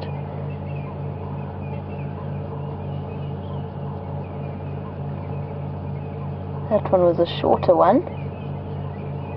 There goes the next one. That was less than 30 seconds between cud balls. Hello, boy. Oh, you're looking a bit beaten up. Hello. Oh, even a floppy ear. I didn't realize from that profile view we had that right ear is actually injured. Try to stay with him. Hello, gentlemen. Thank you. Just want to see if he's going to go behind me or if he's going to keep going to the side. I don't want to reverse if he wants to go in that direction. It looks as though he's going to walk parallel with us. Let me just get us another view of him. He is quite spectacular, even if he's not the most beautiful of giraffes. He's a soldier or a warrior.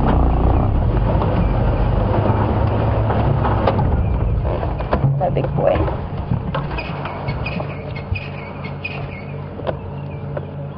You can see that dark color, and when they get those prominent protrusions on their face and that dark color that he's got, generally indicates an older bull, and I would say this one is probably coming up to 20 years old. A nice mature bull and perfectly capable of competing with mating opportunities.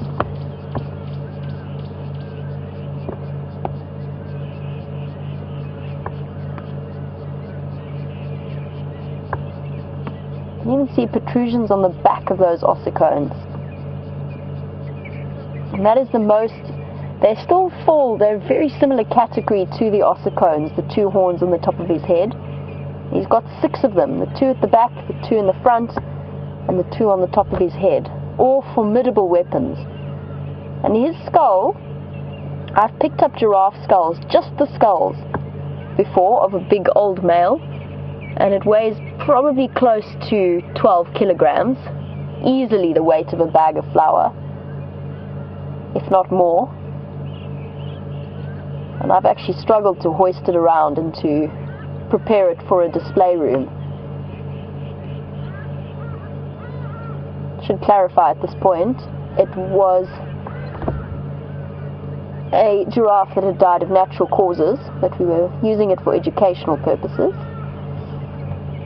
And whilst he chews away and watches the sunset, apparently James has got a beautiful view to show you, so let's head across to him, and I will be back with you and this gentleman a little bit later.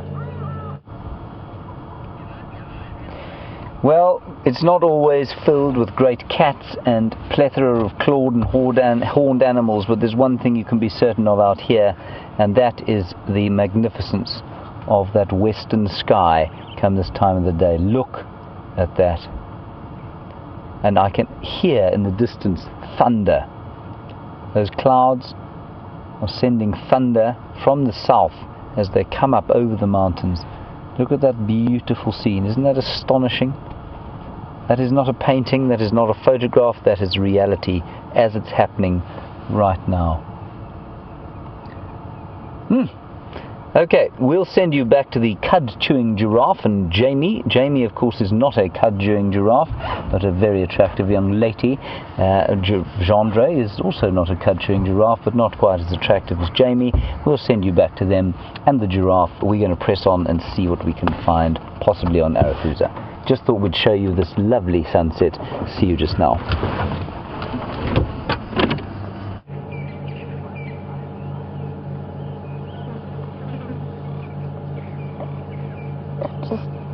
Those amazingly powerful limbs.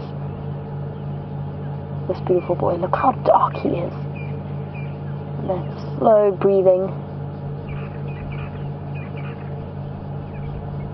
And there's those oxpeckers that I was talking about that probably were responsible for keeping those injuries open, and then that enormously muscular neck.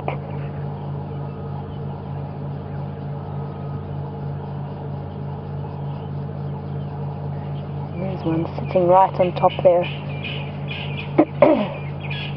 Definitely not helping to keep those wounds healing.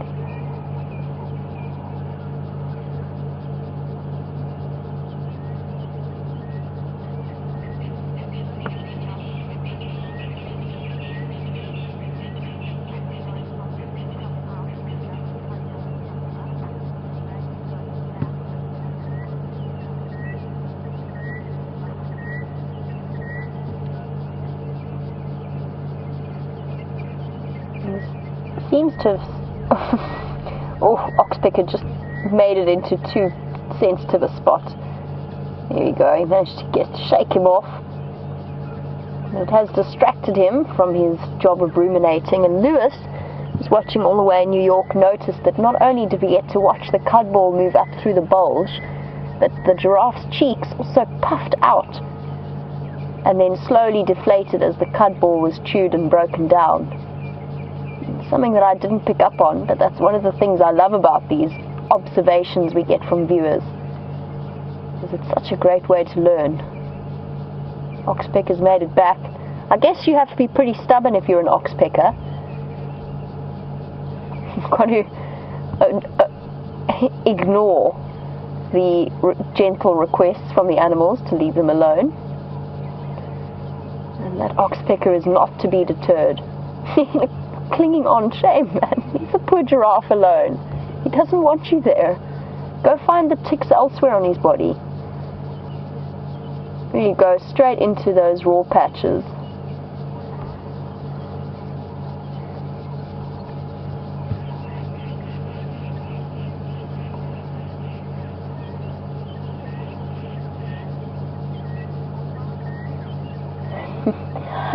We've had this beautiful male giraffe, but James has some piggies to show you. We'll cross across to him for now, and I'll be back with you now. Well, can you believe it? Here we are, 2 warthogs that have not run away from us, which is just marvelous. So often these little things disappear at high speed into the bush, and let's just get a bit closer. It looks like a boar and a sow. The sow is being uncharacteristically uncourageous, which of course is the opposite of what a normal warthog sow is, and the boar is being particularly confiding. Let's see if we can get a bit closer. They are loving the new green grass that has come as a result of the rain we had the other night. Right, let's sneak forward and jigger. Come on, little girl, there we go. Oh, look at him, isn't he wonderful? Obviously you can tell he's a male. Can you tell that, Vim? Has he got bigger tusks? He's got larger ears, yes. Yeah. And the extra warty thing. Correct, he's got 2 pairs of warts on his face. And so lovely to see them kneeling like that as they eat. The only animals I know of that do that. And you can see he's not digging with his snout. Often their snout is used for digging, but it just allows him to get right down low, and when they pull up the grass, they often don't just pull up the blades, they pull up the underground stems or rhizomes, and that is the richest part of the grass plant. Oh, they're such special little things, these. I think we're going to milk the sighting for as much as we can, because we seldom get them to just behave in front of us like they are now. And that ground is not very soft. Were you to go along there on your knees, you would complain bitterly.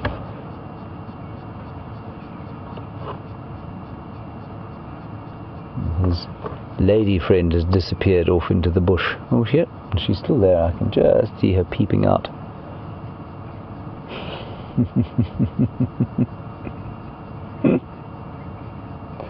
That's actually a young boar, sorry, that's why he's nervous. It's a young boar. He's posing perfectly for a focus pull. Well done, Liam. Yeah, it's a young boar. That's why he's nervous. So he's not a confident fellow like the big one. And he's just a bit nervous. And all around now, everything after the hot day seems to be just going. Everything's taking a deep breath out. The birds, the doves have stopped calling. The francolins are starting again. I can hear a grey-headed bushshrike going.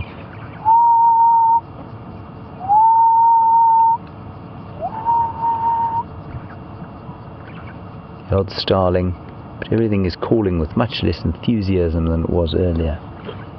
And it really does feel like everything around us has taken a great, big, deep sigh as the heat starts to dissipate in the wake of what is a spectacular sunset off to our west.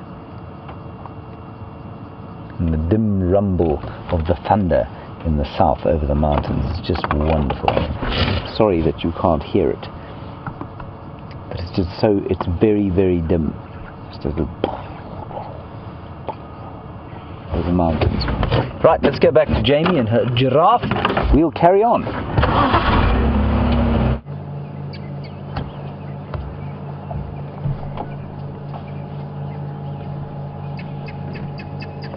As wonderful as it is to spend time with warthogs, they generally disappear off fairly quickly, but this gentleman has been absolutely wonderful.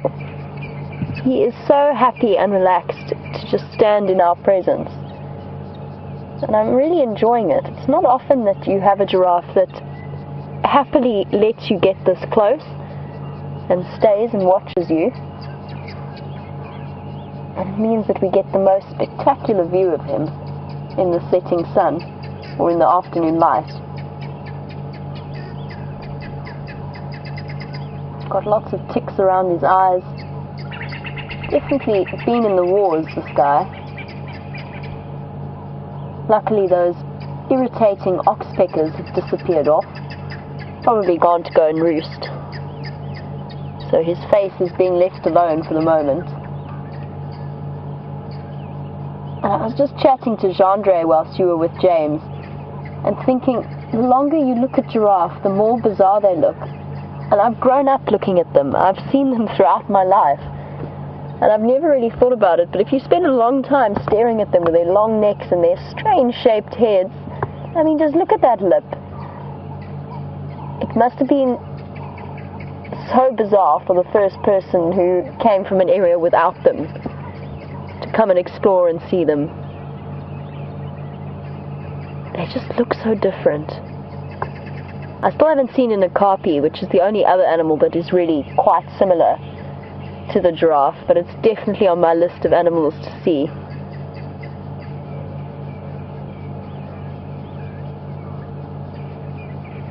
He's so peaceful. I wonder if he's planning on spending the night here. I wouldn't have thought so. I would have thought that he's going to go and find somewhere a bit more secure and tucked away. But for the moment he's quite content to just stand. And I thought at first that he was the giraffe that we've seen many times with a limp. He hasn't moved since, so I haven't really had a chance to double check. His one ankle on the right, that's the other right, his left, his front left, seems a little bit more swollen to me than the other. And I don't know if it's the angle he's staying at. His front left. It just looks a little bit bigger. I'm not sure if he's injured it. And that could have come from anything from running into a hole to fighting with another male. Incredible how those legs that actually look quite thin managed to carry all of that weight.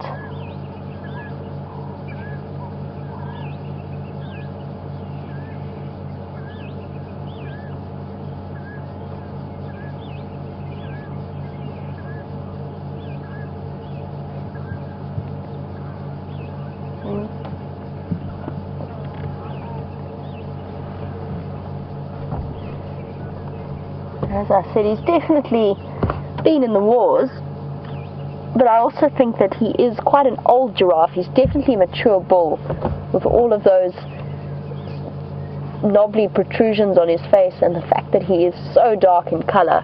And Bill, you were wondering how old I think he is. I originally said 20 a little bit earlier, but I think that might be a bit of an overestimate. He could be around 15, but you never know. Giraffe can live up to 20, 25. So he could be that old, but I think probably somewhere in the region of 15. I overestimated it earlier. Definitely a mature bull. And when they are this age, they also get a distinctive smell every now and again. And it's not an entirely pleasant one, I would say. I can't smell him though. We are sitting downwind of him. Yes, boy. You are beautiful in your own way.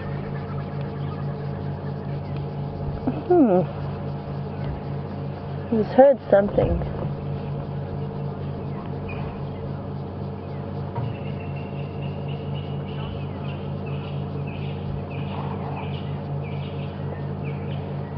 He's looking somewhere off to the left of me. I'm just going to be quiet for one moment. He's heard something I haven't. What do you hear, big boy? What's there? He is peering off intently into the bushes. And Jen, in Idaho, you were wondering if he is too big to be taken down by something like a pride of lions. There's something walking there. I can see something's just walked through there. Oh, it's a buffalo. That's what he's looked at. There we go. Off he goes. It was just some old Duggar boys returning from the dam and walking past us, and that's what attracted his attention. And he's just moving off. And I thought maybe it might be a predator because, as Jen asked, it is possible for a giraffe of this size to be taken down by a lion, especially a big lion pride with a couple of males. And some prides do specialize in hunting giraffe, and if he does seem to be limping ever so slightly. And if he is in any way injured, that would be something that the lions would take advantage of. I just wanted to show you what it was that he turned around to have a look at. A couple of Duggar boys just moving through. That's what attracted his attention. I could hear them moving, but it took me a while to figure out what they were.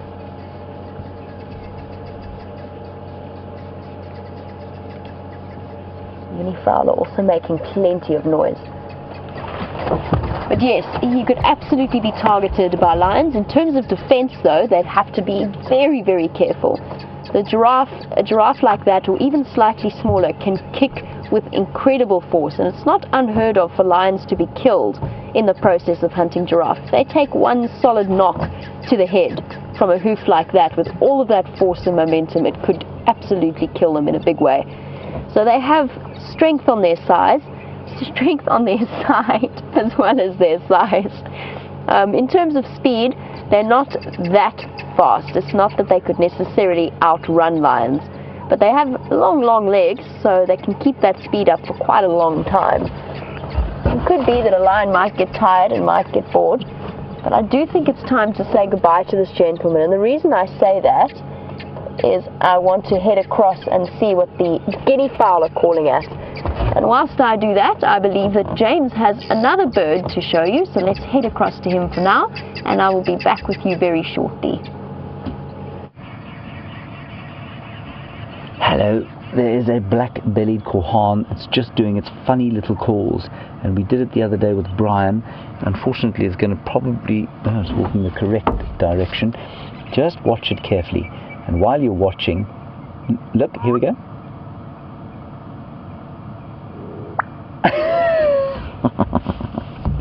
What? Now, if you look at the back of its head, it looks, Brian, what does the back of its head look like to you? When it turns its head there, what does that look like? Like it's wearing swimming goggles. The back of the head, to me, looks like it could be looking at me, and B, I think it looks like a snake. And I think that black marking on the back of the head there is not entirely unlike the markings of an Egyptian cobra. Here he goes again.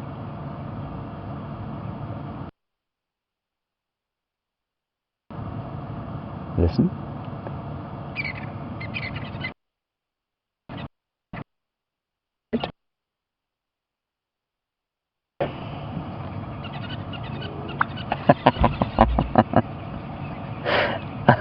I think I've seen that 100 times, and I just find it so amusing every single time.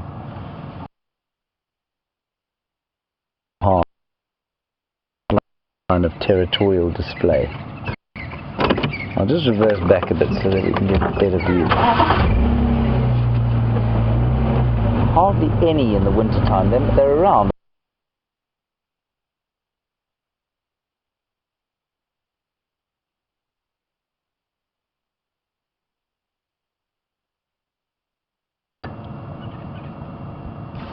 There he goes again.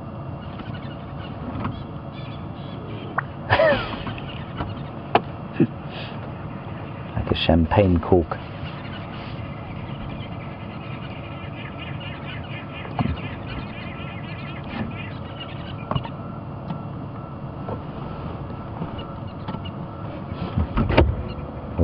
Let's let him do it once more, and we'll carry on. Look how the neck moves, just like a snake. Here he goes.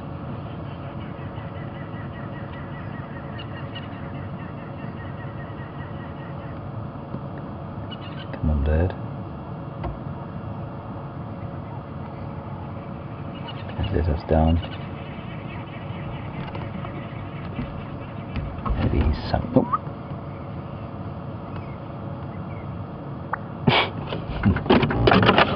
Wonderful. No other bird I know of makes a bizarre call like that, where he flicks that kind of grey gular pouch out. Wonderful stuff. Right, I believe Jamie had some impala alarm calling, which is quite nice, and if those leopards are around, they will probably start to move. Sorry, guinea fowl alarm calling, not impalas. If the leopards are around, they may well start to move now that it's got a bit cooler. So we'll head down probably into that area again and see if they don't pop out now as the night starts to fall.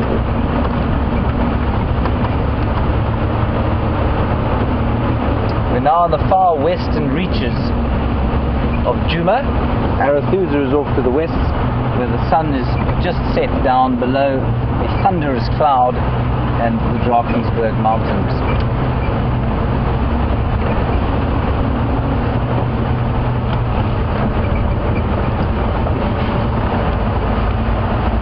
And then a question about we often get questions actually about the different kinds of animals that we get here versus those that we might find in North America or indeed the rest of the world.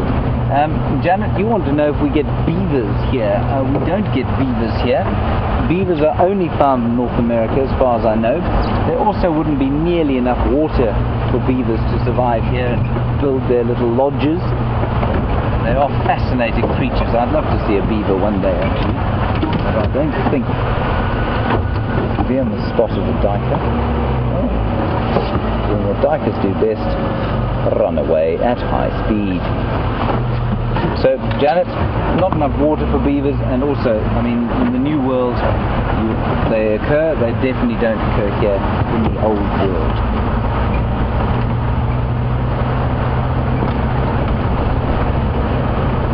We've just switched on the lights. Probably switch them off again. We're going to go past a group of people having their sundowners. It's like a rather nice activity for this time of the day. Staring west as they are at the sunset. So if you ever come out to Africa, this is obviously one of the highlights. You stand here and inhale the smells and sounds of a glorious African evening. Possibly with a gin and tonic, possibly with a Coca-Cola.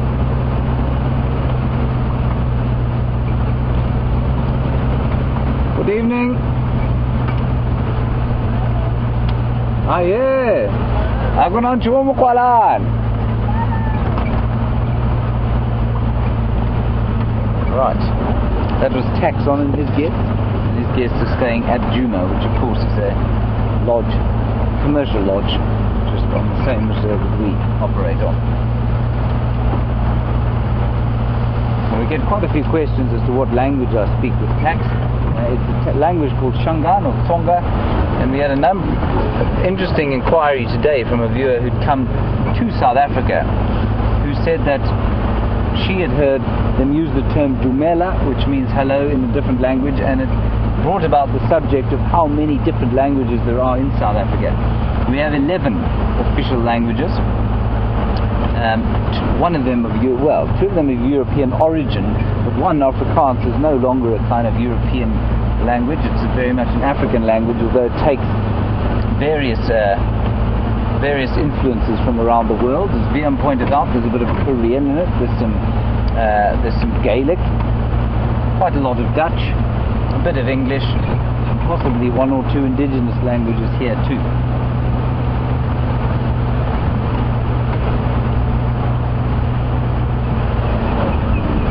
Here's the other Korhaan calling. We get two Korhans here. One is called the black-bellied and the other is the red-crested, and it was going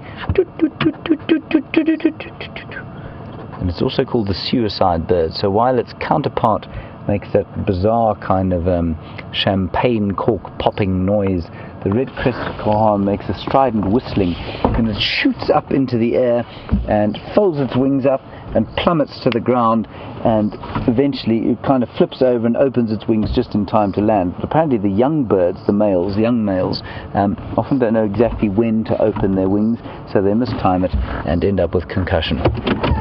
I'm not being facetious, this is absolutely what happens.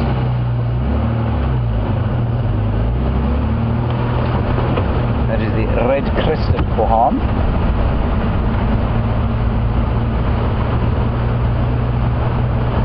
Quite warm though, I must say. I mean, I say the heat is dissipated, but it's certainly not got cool. Not about to whip out a jersey anytime soon.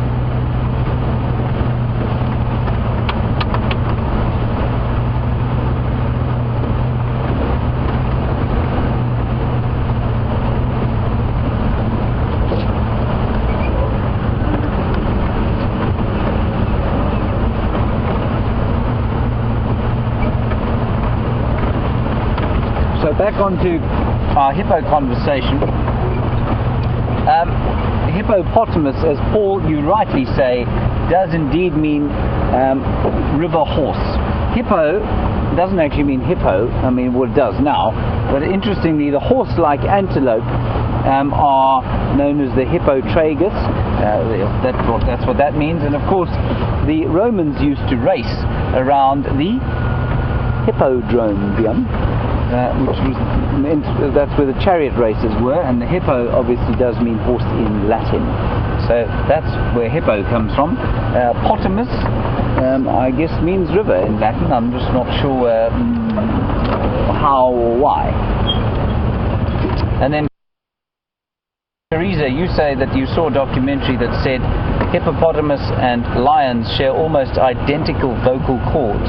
I think that's fascinating, I really do. I don't know anything about it. The lions have very sophisticated, all the big cats have very sophisticated mechanisms in their voices to make them project huge distances, and certainly hippos you can hear from a long, long way away, even their grunts. But when they roar, and I mean they don't roar like lions, but they do make a roaring noise if they're fighting or if they're in distress. And it's deafening. It's one of the loudest sounds we get out here. Completely deafening sound.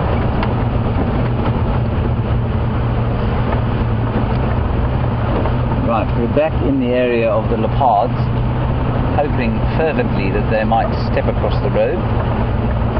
Because what started out as a very quiet afternoon has actually turned out very pleasant. Lots of elephants, lots of buffalo, a giraffe, a magnificent sunset. There's always something to see out here. I'm going to retrieve my spotlight.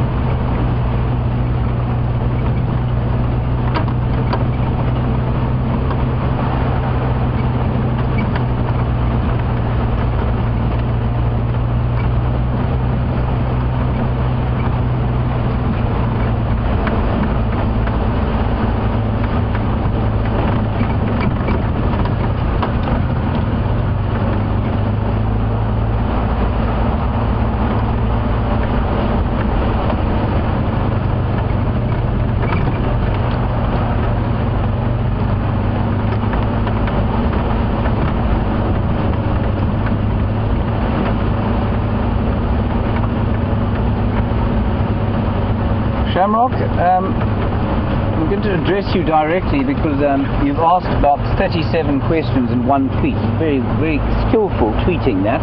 Well done. I'm glad you're not at work. Today is obviously Saturday. And I think if I get your first question correctly, you want to know about territoriality in animals, and is it seasonal and based on, say, the weather conditions? And does it kind of define our territorial markers more defined at different times of the year?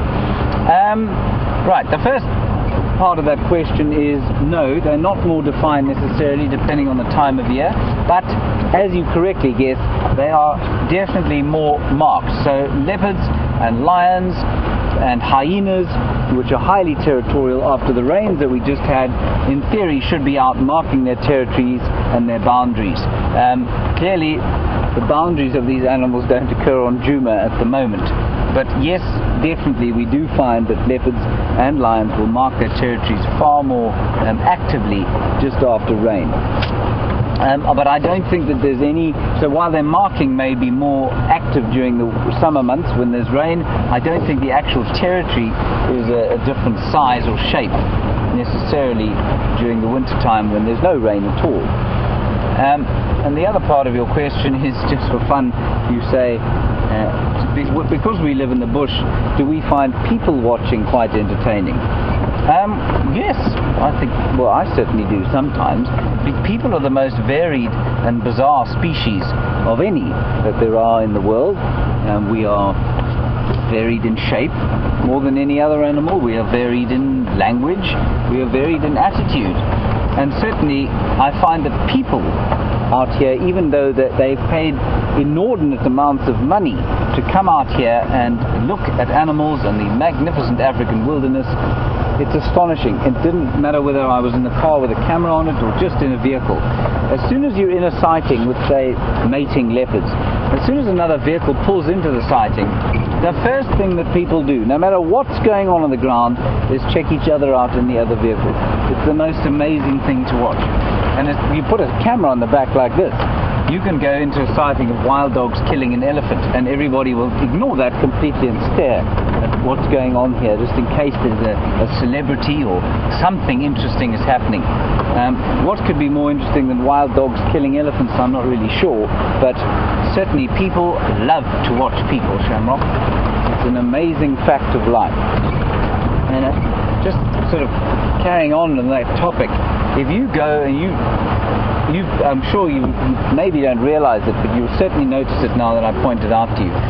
Human beings talk, apparently, in social conversation, 70% of what they say has to do with other people. It hasn't got to do with the weather, the politics, climate change, the war, various wars against terror, the melting of the polar ice caps, possible nuclear leaks from Fukushima power plant. No, not things that might actually affect the longevity of our species and our children. They talk about each other. Did you see what she was wearing today? Do you know what he earns? Did you see his new car? It's an amazing fact of human sociality that we love to talk about each other, because more than this takes us back to biology, more than any other species in the world, we have an ability to read, well, we think, a greater ability to read other people's behavior than from our facial expressions and from what we say. We're natural psychologists, and that has come about. We've evolved that way because, and this is quite a controversial one, we reckon, or there's a large school of thought that reckons that human speech is so sophisticated because we've become such skilled liars, far more so than any other species out here. So it's quite an interesting one. Thank you, Shamrock, for inspiring me to hold forth about human communication. Right, let's go back to Jamie. We have nothing particular biological interest to show you at the moment. We're driving around where the leopards were. She'll tell you what happened with those alarming giddy fowl.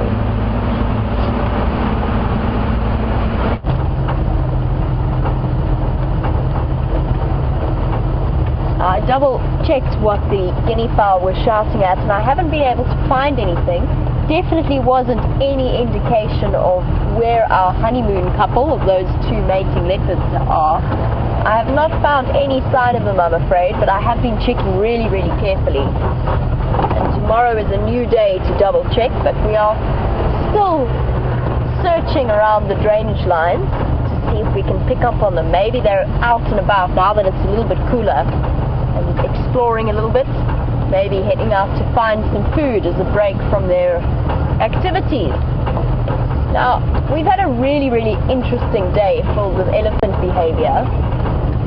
Excuse me, Roller. Just turn my light off. Let him fly away. Obviously not a nighttime creature, a lilac-breasted roller. Stop for a moment. A lilac-breasted roller on the right and a starling on the left.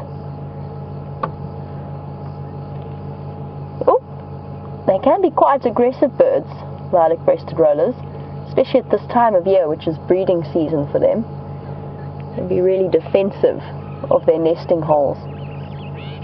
But not a nocturnal creature, so definitely not something I'm going to be shining any kind of light on.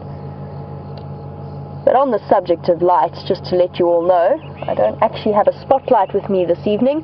In all of the technical difficulties that happened between Wendy and Rusty, the spotlight appears to have thrown in the towel as well for now.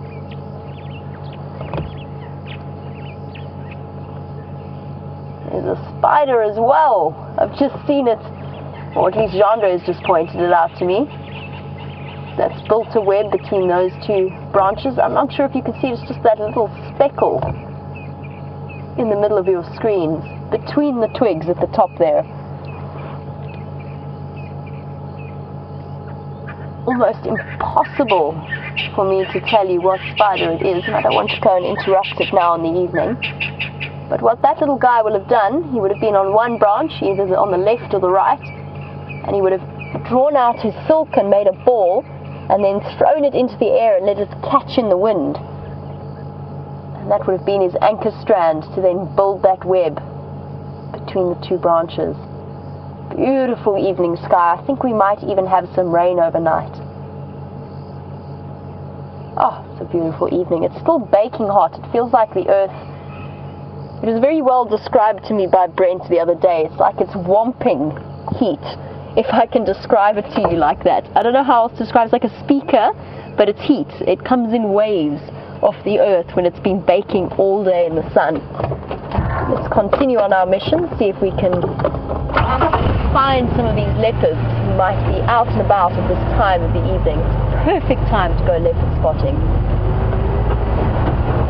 As I was saying before the lilac-breasted roller alighted in the road, I wanted to chat with you a little bit about elephants, because I did have a question that was asked earlier and then I didn't quite have a time to get round to it, about elephant personalities and whether or not I think they have different individual personalities and if they respond differently to me as opposed to other guides.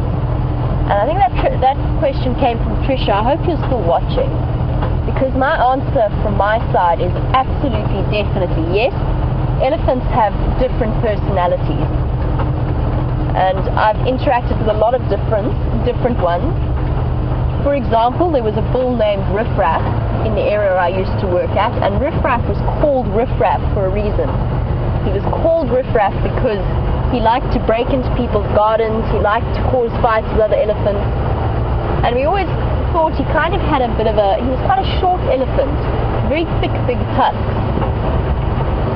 And his entire in the past, he had a perfectly normal elephant upbringing, if you can call it that. He just happened to have one of those personalities. Whereas an elephant like Charles, who was also one of the big bulls in the reserve, was completely relaxed. He was still very, very calm.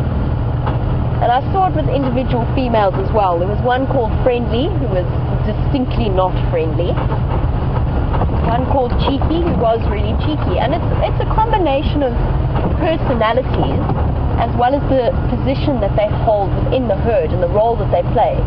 So the matriarch is always going to be really protective, really wise, and very either leading the group or maintaining them at the back and rumbling and communicating to them all the time. And then just in terms of the way that they react to me versus other guides, I don't think that there's much difference. Everything that happens with elephants, apart from the individual circumstances of their lives, most things that happen with elephants depend almost entirely on the way that you handle them and the way that you read their body language. And we're very fortunate with our crew at WildEarth that they are incredibly incredibly well experienced in reading elephant behavior and knowing how to approach them. And it's one of the things that I absolutely love about working in this environment. But I have experienced circumstances where, and not necessarily places I've worked, but in places that I've visited where I've seen that the guides don't necessarily always behave with the same amount of respect that most guides do. And in those circumstances, it was so interesting because you could see the change in elephants' behavior just by the sound of the vehicles that the different guides used. They would be perfectly relaxed in a sighting, and then they would hear the sound of the other vehicle and instantly become a little bit upset and uncomfortable. So they respond differently depending on how you treat them and the habits that they've learned. I don't think, in terms of being a girl versus a boy, I don't think that makes any kind of difference, man or woman. You just have to make sure that you're not high-pitched in the way that you talk to them and the way that you respond to them.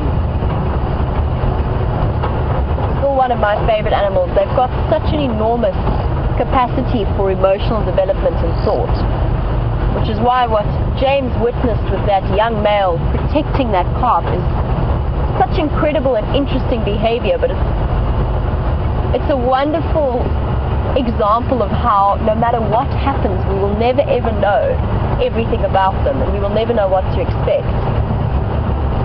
And I mentioned this yesterday, but I was watching a documentary on the repopulation of the Gorongosa reserve within Mozambique, which, if you don't know, was a reserve that really fell onto hard times during the civil war and the conflict that happened within Mozambique. And a lot of the animals paid the price for the human conflict. I'm bobbing and weaving because I don't want to run over any of the beetles in the road.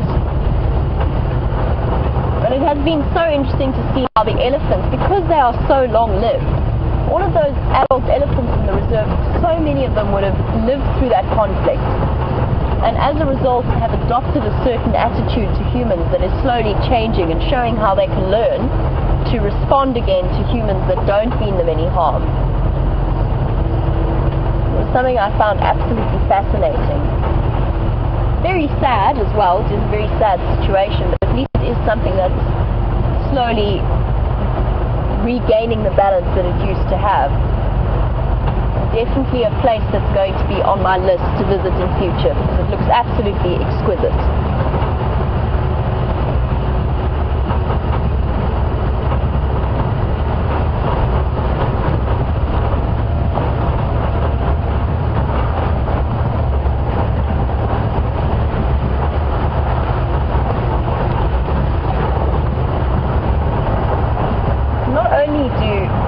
Elephants have the most incredible brain capacity for emotional development and relationships, but they also have the most wonderful sensory abilities.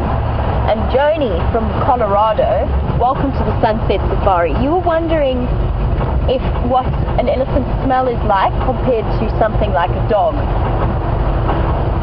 And I have to think about that for a moment. I would say they're pretty much on a par for the most part, except where you get certain breeds of dogs that are really designed to be focused on scenting. So something like a bloodhound maybe might outstrip an elephant in terms of their olfactory abilities. But yeah, that's an interesting question. It's not one that I've thought about, and I wonder what you all think. I would say that they would be outstripped by something like a hyena that is so incredibly reliant on their sense of smell.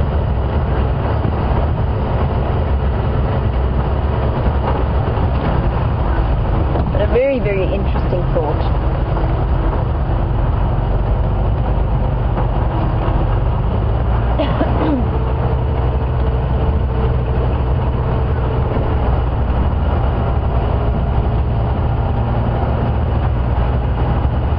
definitely would love to spend time with elephants in different areas as well, just to see their different responses. You can see it even within the Kruger, having just come from there. You can see it from elephants that obviously are very used to the main roads and the way that people drive, and then the ones on the slightly back routes, the back loops, that are less comfortable with people. And it's just behavior that's been learnt over time.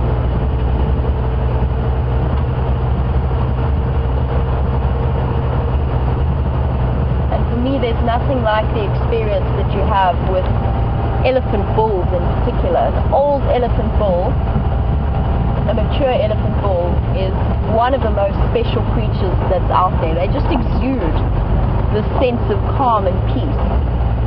And somehow it transmits to the people that are around us.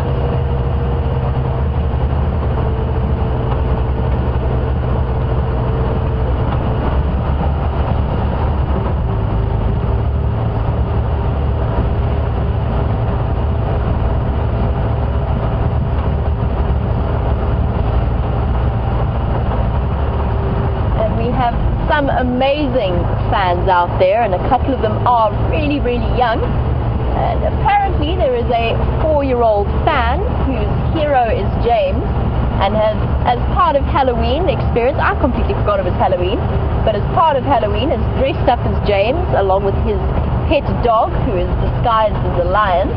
So let's head across to James, because I believe that he is also observing the tradition, and I'll catch up with you a little bit later. Of course, it is the 31st of October, and in lieu of Halloween, and especially in honor of the young 4-year-old Stacy, who has dressed up as me to go to her Halloween party. Some have dressed, some people go as gargoyles, of course, and some people go as me. I am going to my Halloween party dressed as Euclea Divinorum, the magic worry. As you can see, my costume is extremely effective and indeed very expensive. Liam, what are you going as?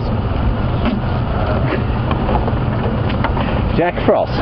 No, well, Edward. I'm Marula Man. He's Marula Man. Okay, Liam is going as Marula Man.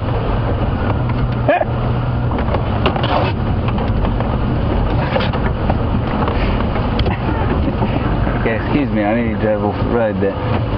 We've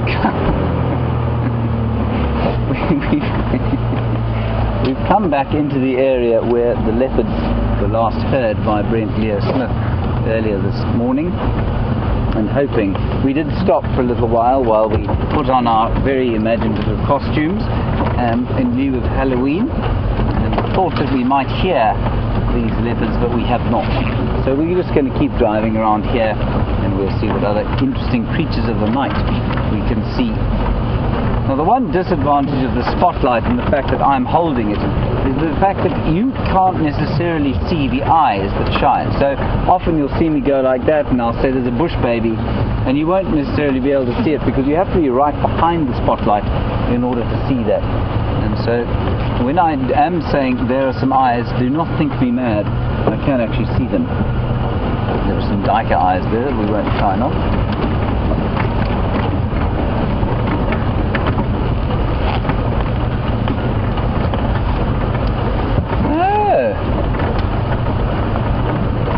Thank you very much, Margot, in the Netherlands.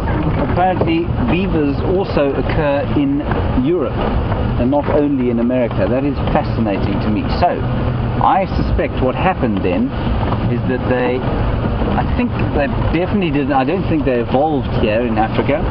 What they probably did was either evolve in Northern Europe and Russia, and then cross the Bering Strait, or during an ice age perhaps, or perhaps they evolved in the US and crossed the other way across the Bering Strait during a time when it was perhaps a little colder, and so the sea, when there was an ice bridge across the Bering Strait there. Fascinating. Thank you for that, Margot. I'm just going to stop here, and I'm going to be very quiet about stopping here because I've spotted something quite interesting. I'm going to turn the spotlight off. I'm in this tree here. Can you see what I'm looking at? Can you see it? straight up on the top there. In the middle of the light. You're in the wrong tree. Go to the right. I've parked you behind a bush. Hang on a second. Let me just go. I'm going to get back a little bit. I don't want to disturb them. Nice. You got them now. There. Look at that. Little crested francolins. And they're roosting in the trees. So often people say, where do they go during the night?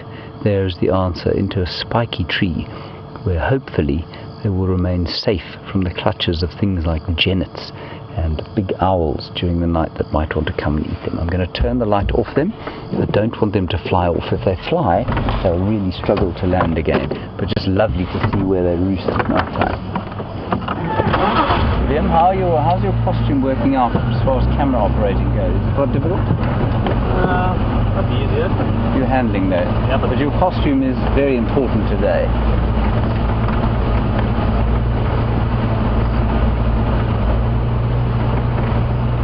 Now, I have to answer a question with a similar question or request. Umang, you say that you'd like to see a hammerkorp's nest.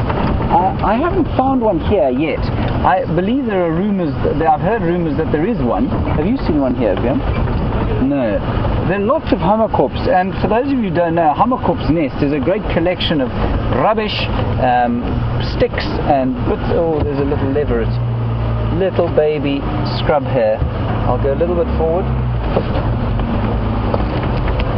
Umang, I'll get back to you. There we go. I'm just going to stop here. I don't want to frighten the life out of the poor little thing. That's a baby scrub hare that you can see running off into the darkness there, known as a leveret.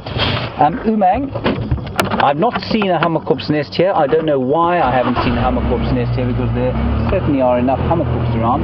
And we were watching them devouring a whole lot of toads yesterday at the Jumo Dam. So I'm sure we'll come across one eventually. I think there is one off-road somewhere near the Buffelshoek Dam, but I haven't yet to see it. So thank you for that, Umang. And for those of you who don't know, hammerkorp's nest can weigh up to 100 kilograms, and it's a huge messy collection of sticks and bark and debris, and they'll go to rubbish dumps and pick up batteries and old shoe soles and all sorts of things and put them into the top of the nest, and then they make a nice chamber inside. They line it with mud, and it looks like a pretty comfortable place to live. An astonishing nest. No other bird that we know of out here builds a nest like that.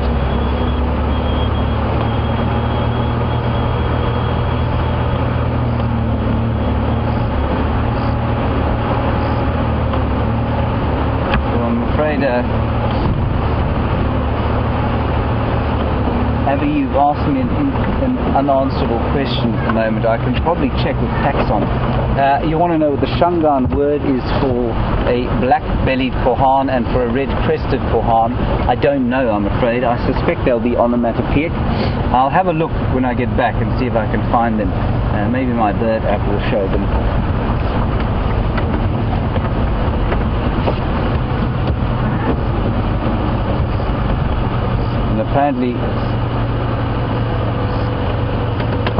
Apparently you know the Shangaan word for black-bellied korhaan. Sorry, I see a spider on the road there. It'll be a wolf spider. I'll see if I can see if I can find it. So the red-crested, you say, is called the shikokolo. The X is said sh in Shangaan. Where did you learn that? I think that's astonishing. Shikokolo. And it will be said probably in a slightly onomatopoeic way. See if I can pick the spider up for you. Oh, he's a magnificent beast. So we've spotted a spider on the road here. Ooh. I can smell... Oh, it's buffalo. I'm actually not going to pick that spider up. Anyway, it's a ground-dwelling spider called a wolf spider. It won't do me any harm, but I think that I'll probably just make an idiot of myself trying to pick it up. They're extremely fast, but they're all over the roads at the moment, and you definitely can't see them, but their eyes shine on the road as we drive past.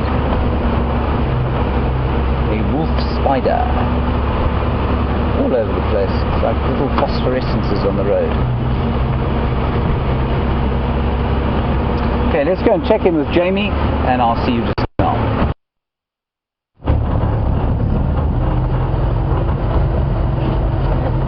Well, it sounds like you were having an amazing time with Marula Man, I believe he was masquerading as. And I can't believe I forgot about Halloween. I would have definitely performed something a little bit different. And actually, I'm just thinking about it now, since it is Halloween. It is my dog's birthday. It's her first birthday. And I got sent a picture of her with a very, very sweet party hat that she was wearing on her head, handmade, with pictures of her paw prints and bones. Very, very cool picture. And she's very happy in her life in the bush.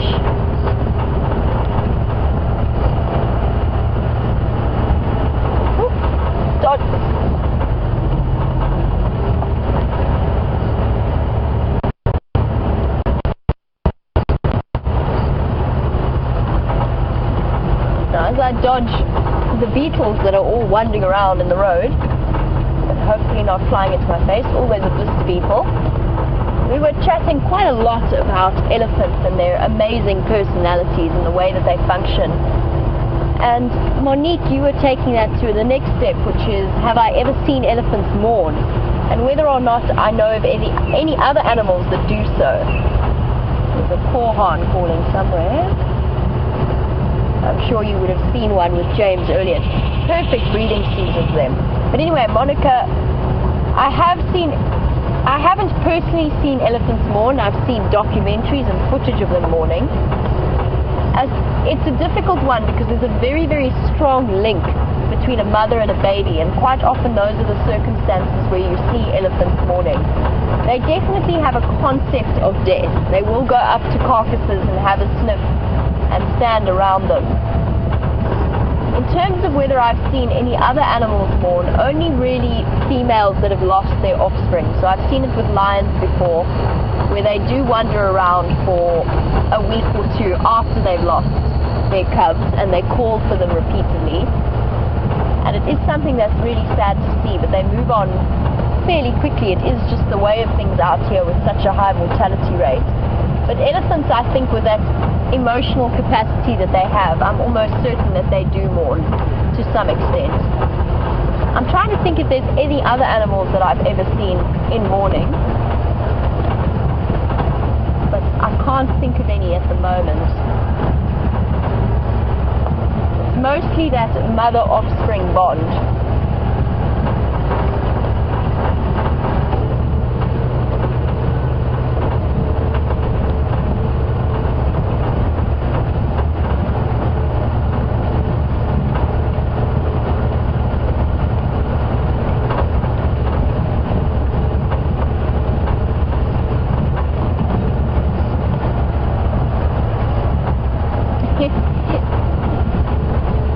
Apparently one of our wonderful viewers has discovered the advert that I was talking about earlier, and that was the Plascon paint advert, and it's been shared with all of you. So thank you very much for that.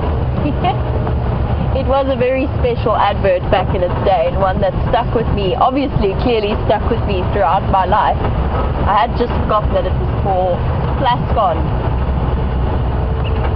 But I do appreciate that, and thanks for reminding me, because I'm going to go back into camp now and have a look at it just for the nostalgia of it.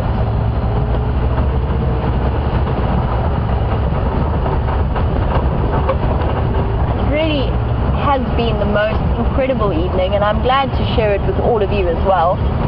It's actually quite nice driving through the dark without a spotlight, because I can just focus on the sounds and the smells that are wafting over us, as well as the nice drop in temperature. There's a huge storm building off to the west of us. I hope it hits tonight. I really hope we get that rain.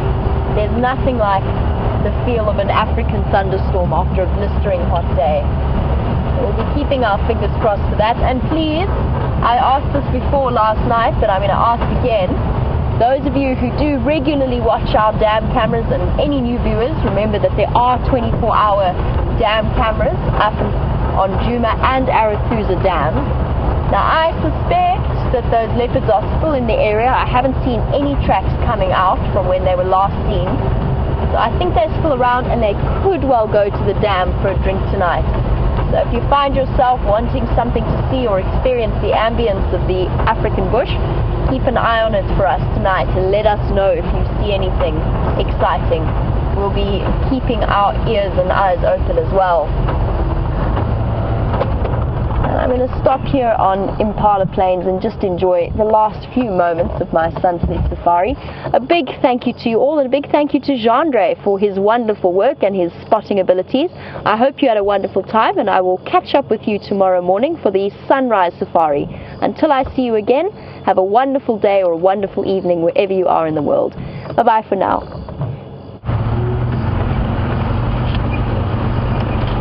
We are being absolutely savaged by insecta. As VM was just saying, he's got a number that have pulled up the inside of his trouser leg, but he is stoically managing not to leap about. Well, he's leaping about, but he's not making too many noises, which is very relieving. I have got them all over my legs, lots of them up my inner thigh, a number down my shirt. Some of them smell rather alarming. Now, we did a little bit of research while you were gone from us, and we've come up with two words for the black-bellied korhaan in Shitsonga or Shangaan.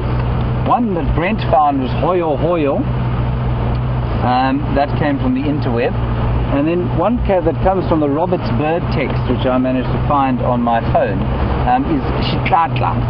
Now I think shitlatla is probably onomatopoeic as well, because clap would be a little bit like the call that it makes, and that would probably be said in an onomatopoeic fashion. Anyway, I hope that kind of answers the question.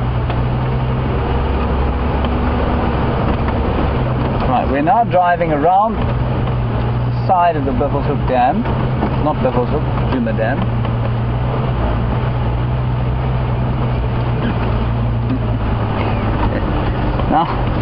Now, Steve in California and Susan, you want to know if I think that my headdress is better than the tortoiseshell we saw on the head of a ranger today. Well, it's probably a little more ecologically friendly, but no, I don't think it's quite as spectacular. I don't think it had nearly as much thought put into it. I think that my heart used to sink into my toes whenever we were invited as children to fancy dress parties. I don't know what it is, but it will never be my favorite thing.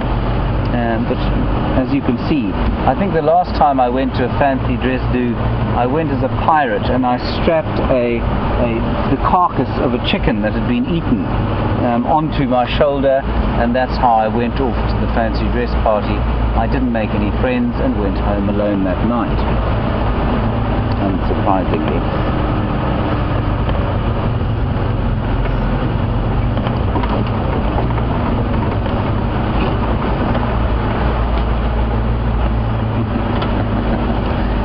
Christine, you say that my head is probably going to hurt when I pull this tape off. Of course, the advantage of having no hair, Christine, is that, well, it doesn't make that nasty... Oh, bug biting me on the inner thigh. It doesn't... when you don't have hair, you don't have that horrible feeling of that hair coming out with... Oh, one down my back now. I'm being attacked. I'm under severe attack.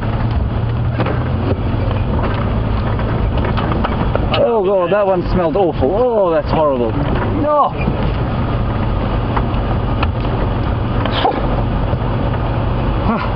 It's like inhaling pure chlorine. Good grief. Anyway, and Cindy, you say that I would make a very good bushman. Now, I'm assuming that you mean a bushman as in a sand bushman. They are known to be fairly short, that's tick. They are known to have sticky outy bottoms, that's tick. I have that too. They are known to have very short hair, that's tick.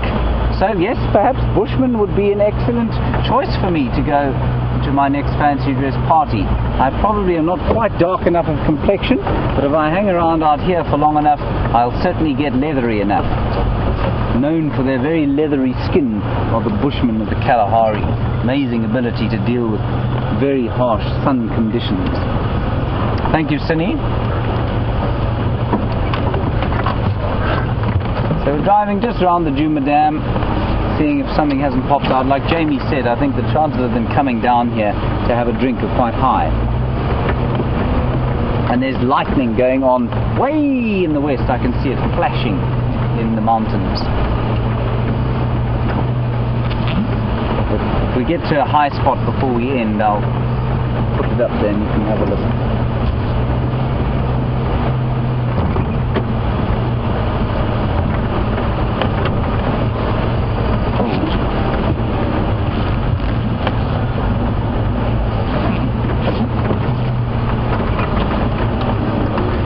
And a birthday for Jeannie in New Hampshire, and you wanted to see a cat.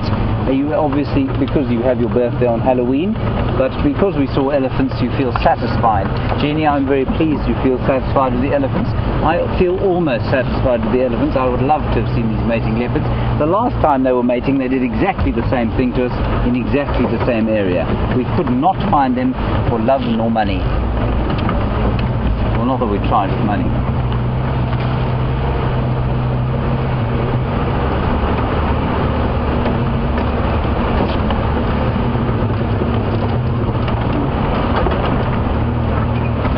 Costume keeps falling over my ear and I keep wondering if I'm being attacked by a dung beetle or not.